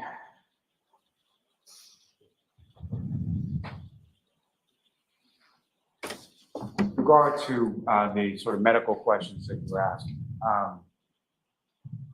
from those medical questions, what, if any, questions would you typically ask someone with relation to consumption of alcohol or drugs? Well, probably part of the psych assessment, I asked if she had taken any drugs or alcohol, and she had denied it at that point. She said that she had not, correct? Correct.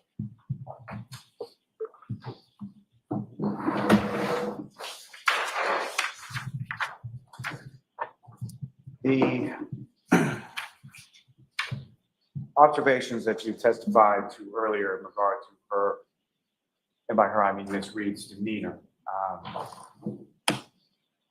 did that change at all during the course of your interaction with her, or was that consistent? Demeanor as in? It's a poorly phrased question. Let me try and rephrase it.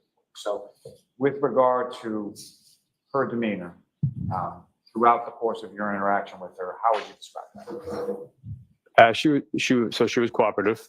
Then she'd be calm, and then eventually she would kind of get a little agitated and repetitive questions. But she seemed distraught. Now, with respect to the person she indicated was her husband, what, if any, questions did she ask either you or firefighter Whitley or both in relation? She was asking if he was dead. Or could he be dead? Could he be dead? And she said, could I have hit him?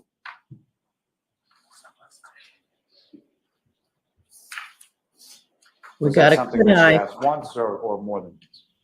That's new. It wasn't a lot. It was more of could he be dead? Could he be dead? So somewhat repetitive, is that correct? Correct. Just one moment, Your Honor. Yes.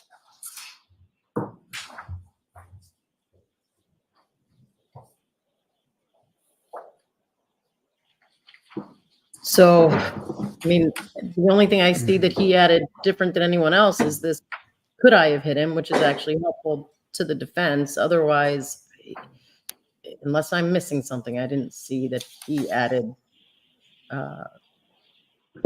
anything. Yeah, I cannot for the life of me figure out why they're focusing so heavily on getting this Firefighter Becker, just my own clarification. this fact that he, that people continually, at least the people that were putting her in, the two guys that were bringing her in for the Section 12, that she was referring to John as her husband. Is it We talked about that. Right? consciousness of guilt, or is it just to show that she lies? Right. And we were talking about while you weren't gone, that could just be like, she wants them to be able to give her information. She wants, when she gets to the hospital, be able to go back. Yeah. And even if it was a lie, it's so stupid. It doesn't matter. There are so many people. I don't know about this. The Boston probably population's not used to that, but in a lot of other places where people stay together a long time and they're not legally married, they always still refer to the other person sometimes as their spouse. I guess we see it a lot in the Hispanic community where we are. Huge. It's like you've been together a really long time. You consider them your husband. It's the easiest explanation, my husband. Yeah, and I think that they consider them to be their spouse. And I mean, in this situation, you have John, who is the guardian of his niece and nephew, so that there is this kind of parental familial relationship going on. And she's obviously very engaged with this relationship. I mean, so much so that they're having bickering matches about Karen spoiling the kids by bringing them to DD too much, so it's like, she's obviously very involved. I mean, in terms of and she's all over the place. I'm just, me personally, without having any kind of, like dog in the hunt or horse in the race, I don't think that, well, it can be dog in the hunt too. They used to use. All right. So, as far as like me feeling like anything that she's saying is indicative of anything, just is not that compelling to me. I mean, we're talking about a woman who's clearly distraught. I mean, no one can say that she's not distraught. I mean, are people suggesting that she's all of this was an act? You see her initial response, that is what Allison would be like if I was laying dead on the lawn and she just discovered my body. When EMS, she'd be everywhere. She'd be frenetic. I believe, to me, that's a very, very typical response of discovering somebody that you care about is now dead. So to me, I honestly don't care what she said or what I think she said all kinds of things. It could have been, I hit him. Did I hit him? I hit him. Did I kill him? Like all the things that are probably actually going through her mind. Because remember, even though that extrapolation in terms of what her BAC was is a huge range, whatever the case may be, at some point when we get to the waterfall portion, the bar portion of this story, we are going to find out that Karen Reed was in fact shit-faced, okay? And that she should not have been driving, and that it is more than likely, if she did hit him, that she probably didn't realize that she hit a human being. She would, if she's backing up and she's trying to do a 3-point turn, I would probably just think that I hit the curb, but then again, I'm expecting to see a lot of data from the vehicle. We're talking about a Lexus. We're going to get the black box stuff. We're going to see if there's an impact made. At what point, and I don't know. Like I don't know when bags are deployed. I don't know what type of impact has to take place, whether that's a front end thing, a rear end thing, as to when airbags would deploy. But I'm certain that there will be some type of notification that the vehicle has come in contact with something. Right, I mean, like, do you have like our car, if we get within 3 feet of another object, so violently stops that I think that I've hit the object. Yes. It's crazy. It's like, whoa! I'm like, oh my God, did I hit could something? Definitely hit something and not know I hit it because I think that it's my car. Like that happened at the gas station. Like, oh my God, did I just hit something? And then like I turn around, I look, I don't see anybody. I'm like, God, that one really felt like I hit something that It's I could jarring. actually do that. Yeah, it's crazy. All right. So check out Ali in the next trial. We'll be looking at Ali, you know. When it's Just me, like I'm earlier, the- first arrived on scene and first spoke with Ms. Reed, she indicated that there was some statements that she said there were some statements that she did not meet, correct?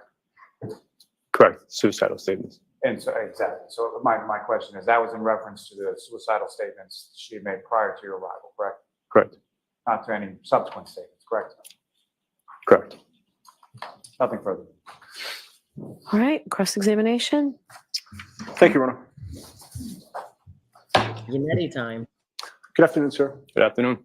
And also, Sleuthy brought up something. I can pause it real quick. I believe so. She texted to me, not on the chat, but like she's getting the vibe, and I'm also getting the vibe that they're trying to cast this like impression that Karen Reed like really hated Carrie Roberts, and I don't know where that plays in for them, like the state. Like, so Carrie, if you guys don't know, is the other person that was there with Jen McCabe when they're out searching for John in the morning. So I don't know, like there's just a couple of angles from the state side of this that I'm not exactly sure what they're hoping to get out of it. And it may be nothing. Maybe I'm overthinking, the state's strategical genius here. Or I we don't know. find out in closing. Right. I wanted to go back to one piece of testimony that you offered on direct examination, if I may. Sure. You had, in response to a question from the prosecutor about the medical history and your question to Ms. Reed about whether she had had any alcohol to drink. I believe your answer today was she denied having drank alcohol the night before? At the time that she was, she could have, I don't know if she drank alcohol the night before, but at that time I asked if she had any drugs or alcohol, and she said no. I'm sorry, if I just didn't hear. Yeah, you need to keep your voice up, sir, or speak Okay. directly into Sorry. the microphone. I asked her if she had any drugs or alcohol, and she said no. Oh, if she had any drugs. Well, she taken any drugs or alcohol, she said no. Did you specify a time period? I just assumed it'd be in the last few hours for the reason why we were there. Oh, I see. Okay. Unsure if she had alcohol days prior, but for the reason why we were there. Okay. So The reason why they were there. was it your Weird understanding answer. that the two of you had an understanding of what you were asking? Sure. Objection, move to Yeah, strike. yeah. So the objection sustained. It's stricken. Ask the question differently, Ms. Tianetti. Thank you, Your Honor. All right. So I guess with regard to your intent and your state of mind when you were asking that question, you were asking, had you taken any drugs or alcohol within the last few hours? That's what you meant to ask? Objection. So the objection sustained. What did you specifically ask? So when I ask a patient if any drugs or alcohol, I'm talking about at that point in time, but an hour before, 2 hours before, not days before, weeks before. Okay. So- And this was at 6:40 in the morning? Correct. Did you smell any alcohol on her at that time? I did not. Okay. You would agree that she did tell you at some point that she had alcohol the night before, correct? No. All right. So this is now, what's today, May 3rd of 2024? Correct. And this happened back in January, on January 29th of 2024. 22? Correct. You were interviewed by a Trooper Michael Proctor on February 14th of 2022. Do you recall that? I recall meeting with him, yes. And February 14th of 2022 would have been a little bit more than 2 weeks after January 29th of 2022, correct? Correct. Your memory of what Karen Reed told you about whether she had anything to drink the night before would have been much better on February 14th of 2022 when you were talking to Trooper Michael Proctor than it would be today, correct? Correct. Because your memory doesn't get better over time, correct? Certain circumstances, sure. And with regard to whether Karen had indicated that she took any drugs, you told Trooper Proctor she said that she had not, correct? Correct. With regard to whether she had had alcohol the night before, you told Trooper Proctor on February 14th of 2022 that she did consume alcohol last night, correct? Objection, Your Honor. All right, I'm going to see at sidebar on this. Please bring that with you, please. Sidebar. Sidebar. Yeah. Do we have the thing in here? Shots. Do we have shots? I don't think so. I don't think we have shots over here. We don't have shots in my bar. Well, we do have a bar. Oh, we do have a bar. This is a haunted bar, huh? I thought there'd be like equations and shit on the walls. So I'm assuming that maybe this objection is dealing with the fact that he doesn't believe that that's what the report states, because I don't see why this is an issue.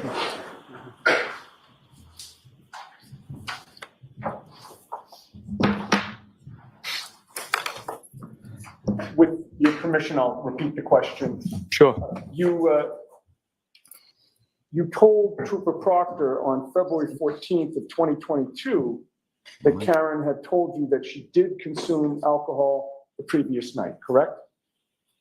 If that's in his notes. Is your memory exhausted as to whether you told him that? I don't recall. If you saw his report with your statements in it, would that refresh your memory? Sure. It's a 2-page report. I'll give you both, actually. It's a 2-page report. I'll give you both pages, but I have highlighted a line on the second page, so I would direct you to that. May I approach? Yes. And take your time reading it, sir. Yes, yeah. And please read it silently to yourself and look up at me when you're done.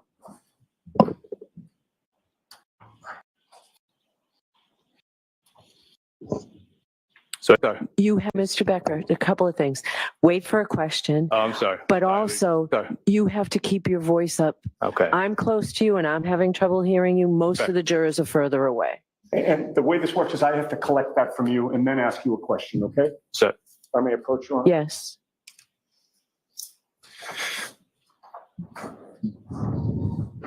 Having reviewed that document, does that refresh your memory as to whether or not Karen Reed, or strike that? Having reviewed that report, does that refresh your memory as to the fact that you... Does that refresh your memory? Does that refresh your memory? It does.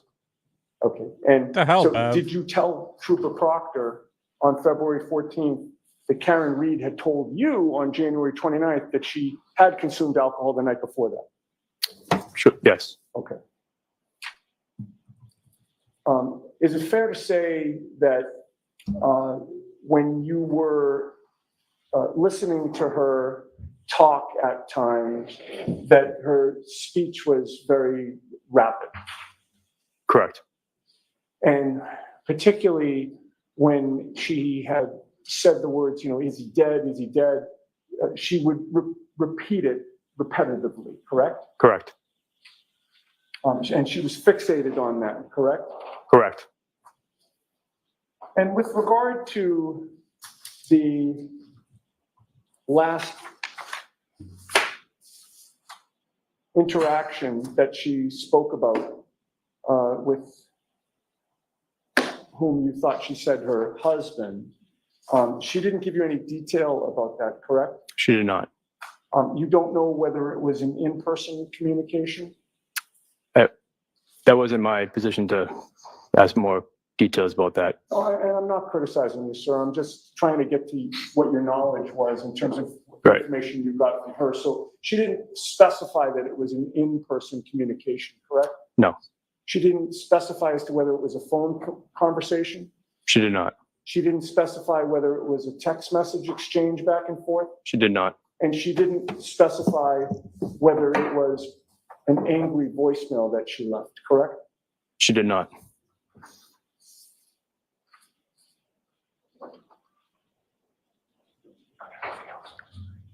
No further questions. Thank you. Just one moment, Your Honor. Okay.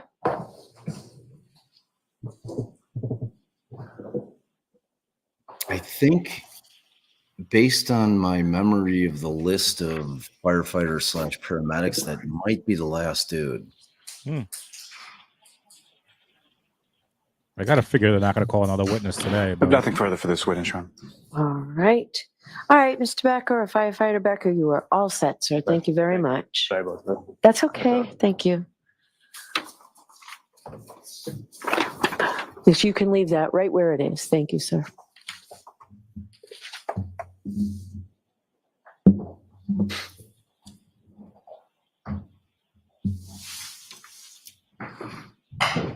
Your next witness, Mr. Lally? Yes, May we approach? Sure. Oh, we got an approach. We'll see. He's going to say, oh, we don't have someone, or they're too long.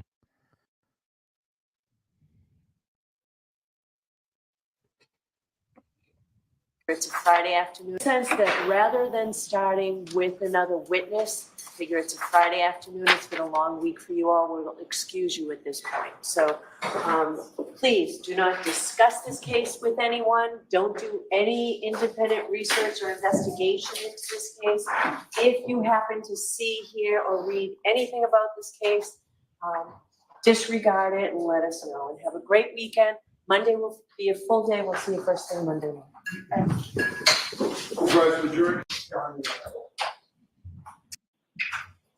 Just going to keep this running just so, in case like last time, we don't miss anything here. Yeah, Jade texted me. He's like, "Hey, man, just so you know, Jackson came in and infection on the record." Like, oh, I think we do have something here. Looks like they're doing something.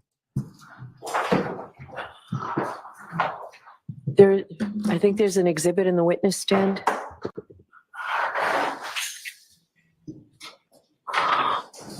All right, because I've decided that it makes more sense to do exhibits the old-fashioned way because it's simply not working out.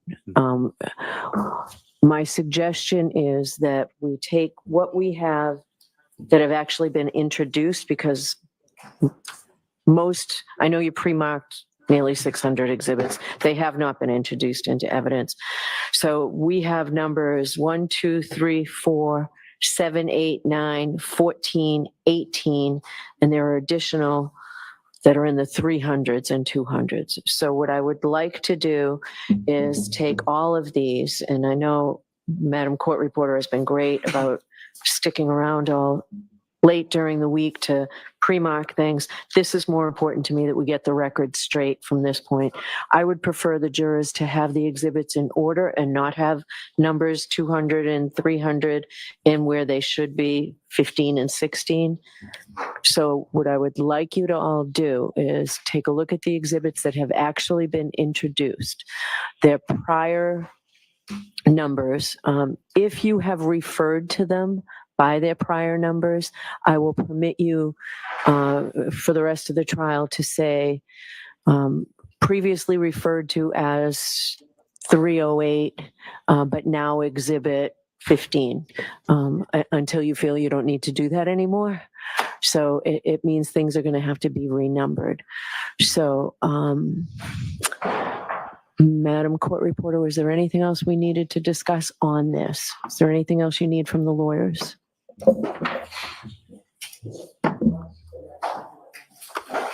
Okay.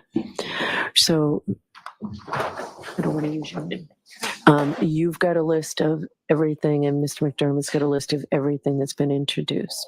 Do you need me to do this, or is this something you can all do with Madam Court Reporter? And I want to come out and make sure it's right. All right, so why don't you all take 10 minutes to see if you can work this through. I'll come out at the end of 10 minutes, see what you have, and we'll make sure the record's straight. Does that make sense to everybody? It does. The only thing that I would ask to add to that, Your Honor, is in conformity with the court's ruling as far as redaction to the run sheets and the run reports. I'm not sure if they've been stickered or not, but there are medical records with regard to both the victim and the defendant that would be in there, and I would ask for them to either be marked for identification or taken out at this point. Ms. McLaughlin indicates they haven't been marked yet, so I would just ask to sort of retrieve. All right, so that's sort of the second point. I assume there are many pages of medical records, and one of the things I told you this morning is if records are going to be introduced subject to redactions, those redactions have to be done before they're introduced. It's going to take some time. So you have to be, if you're not in agreement, then you need to tell me what you're not in agreement over, and I'll have to decide it, but they need to be redacted beforehand. Just because this is a long trial, I don't want it to take any longer than it necessarily has to be. And we have to make sure all of the exhibits are in order, especially if they do end up numbering in the hundreds. So, all right, so you've factored that into your schedule. We've got many days that we won't be in session. It seems like a good use of council's time to redact records and talk. If you need additional time and we need to cut into the evidence, I'd prefer not to, but I need to know. All right.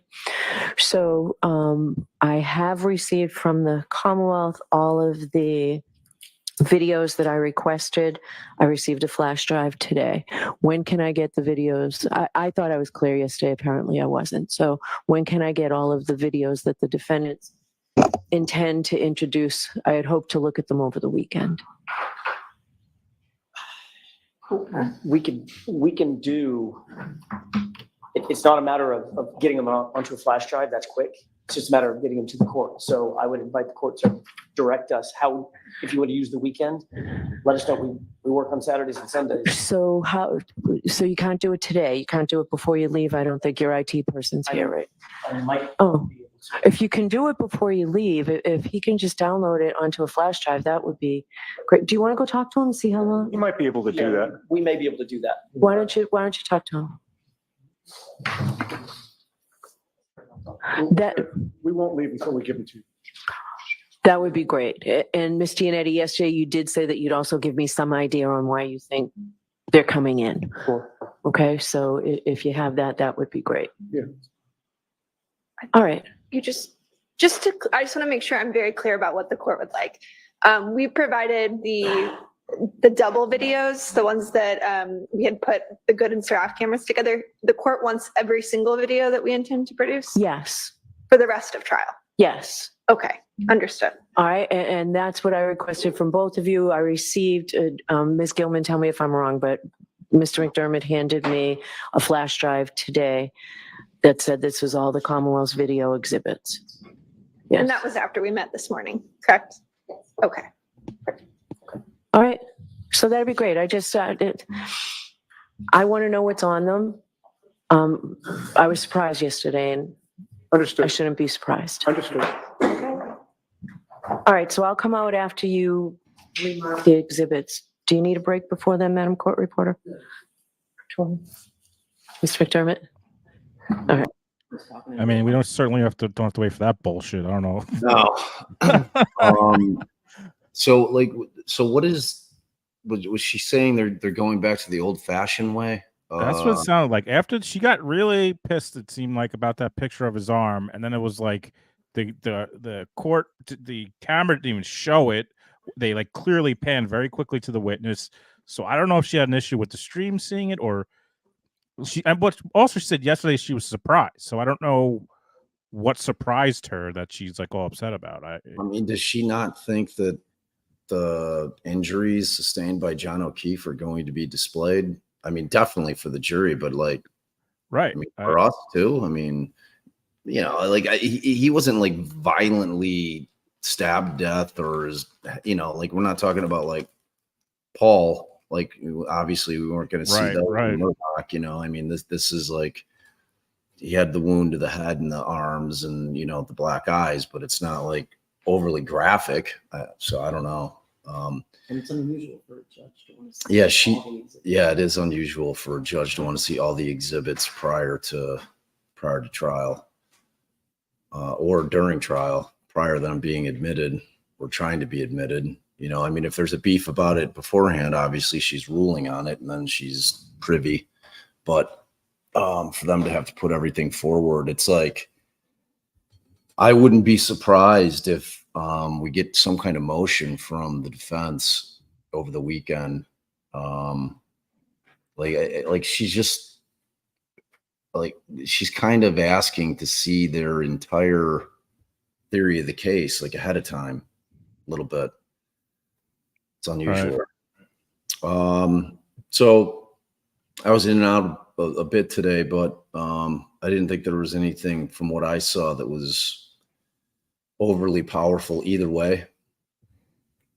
I consider today to be kind of a wash. What about you? What did you think? Well, I think McLaughlin, or I thought that was like, that whole thing to me, just, I don't know. I don't know what the jury's gonna think, but to me, she was super evasive. I know some people may not think that. I thought she was super evasive. And like we were talking about, it's the first witness where we're starting to get into who are these other people that the jury should have no idea of. They should have no idea. Like, why are they bringing this up? Why are they taking a long break? Why is she clearly being evasive? Like, why is she being combative too? Like, she was one of the first. To me, that's left the strongest impression on me from today. But I don't know about. I thought she was, yeah, I thought she was far more combative in the offer of proof. You know, like when the jury wasn't in there, like she was very combative then. Like she was a lot of pushback. I think that she toned it down a bit when the jury came back. Like, and how that's going to play out. I like, Chad, I know that you monitor your Twitter, and that's part of, sometimes I'm a little behind because I'm trying to live tweet as we go. But like when she denied Jackson being able to use those exhibits, like I said prior, it really did take away some of the gut punch in terms of being able to impeach her as to her relationship, like the effectiveness in terms of a jury that may not know the story and may not know who the players are, in terms of her being not truthful as to the level of the relationship, loses a lot of effect when he can't impeach her. I mean, yes, he was able to get in the fact that the pictures existed and, you know, that they were closer than she may have let on. But it still doesn't have the same impact. Ultimately, though, I think where that analysis will come as to how effective that was. I don't agree, Creed. By the way, you're wrong. Taking away the demonstrative evidence is always better than leaving shit to the jury's imagination, in my opinion. By the way, Bob, speaking of Twitter, someone tagged me in this. Why is it not on the screen? I just oh, I know I got to. Turns out that it looks like this is from her high school, I think, yearbook, that Caitlin Albert and Katie McLaughlin were on the same track team. It seems like you might have a relationship with someone who's on the same track team as you, but what do I know? So, and it would probably indicate that when, like, most good parents go watch their kids' sporting events, like track meets in a small town, that maybe Caitlin's parents were probably in attendance at every track meet, which would, as well as, I don't know, man. It's like, I'm surprised they didn't pick that up. The defense. And Jackson, just because we didn't really get to discuss it, and I don't know if Allie's even aware of it, but that was a well done objection after the fact, after, you know, Jackson said he wanted the court back on the record to get that objection lodged about that they feel that she missed the mark with that sustained objection and not allowing that stuff because they were using it for impeachment. And, like, you know, there's a couple of times you can use ham sandwiches in the judicial system, and that's to, get somebody indicted and to impeach somebody. You can impeach somebody with a ham sandwich, and you can indict a ham sandwich. So ham sandwiches get a bad rap. I happen to love them personally, but so I thought that was, and it's important for him to get that on the record, because that ultimately she could be a huge witness. I've seen a very, very split kind of vibe on her with respect to whether or not she was credible or not, like in the social world. So, sorry. No, I'm done. I was just going to say, Shannon brought up a really good point, I thought, which was that was such an opportunity for Lally to get ahead of it, get ahead of the situation, ask the questions before the defense makes it like it's a gotcha moment.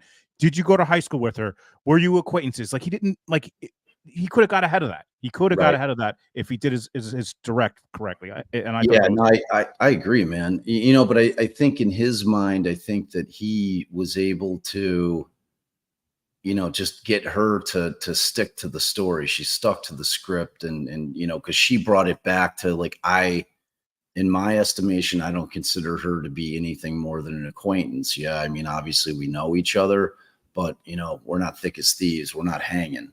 She's not like a homie. So, I mean, ultimately, when we start getting all the other information out about the people in that house and who owns that house and how they are relevant to this case, that's when you really are going to have to look back on that particular cross-examination if you're the jury, and then rejudge what you heard, and think about it in the context of, now I have more.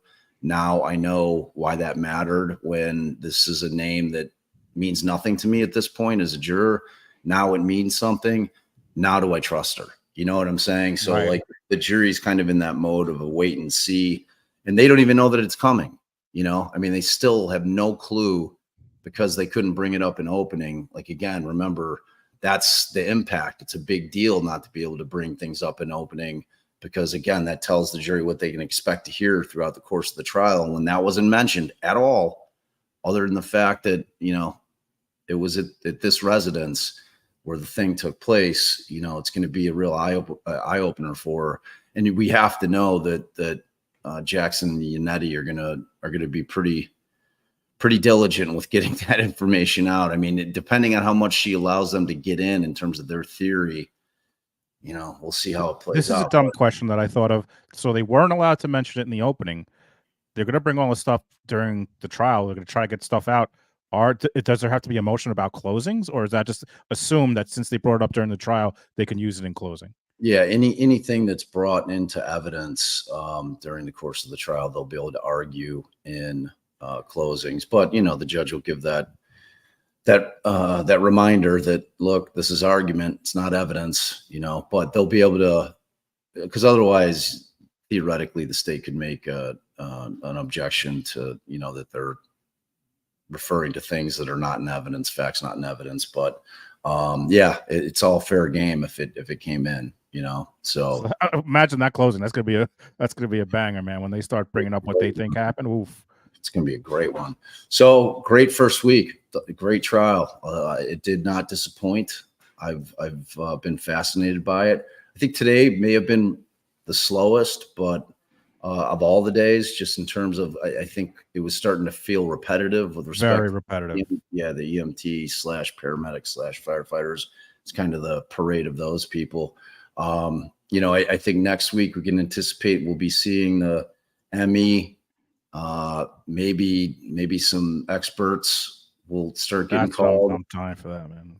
Me too, man. Me too. So it's been great. First week, dude. Thanks so much to the mods, as always, for all they do. Yes. Thank you for folks who have joined us during this, because we had over 1,500 people here combined. We really, really appreciate it. A reminder, Monday it will be on my channel. Then Bob, we're switching every day. Also tonight, just a quick primer. I believe at 8, Missy Mayhem on Kick. 9, Publicly Buzzed, Feral Friday. You don't want to miss that. I'm going to be on Sunday with Julia and Jack, for folks who like that, at 3 p.m. Monday, we'll be back. Now, Bob, do you have, we talked about this a little bit, but next week, what's the Delphi thing? Do you not know yet? Or I don't know yet. I have not decided. I mean, I don't know if I'm going to go but that'll be good. That'll let people know what it'll be like if I'm not in attendance at these things. So maybe they'll understand how much they maybe want me going to these things. So yeah. Plus, if you're going to be going, don't kill you. I mean, you're already down there in Louisiana. You're gonna come back.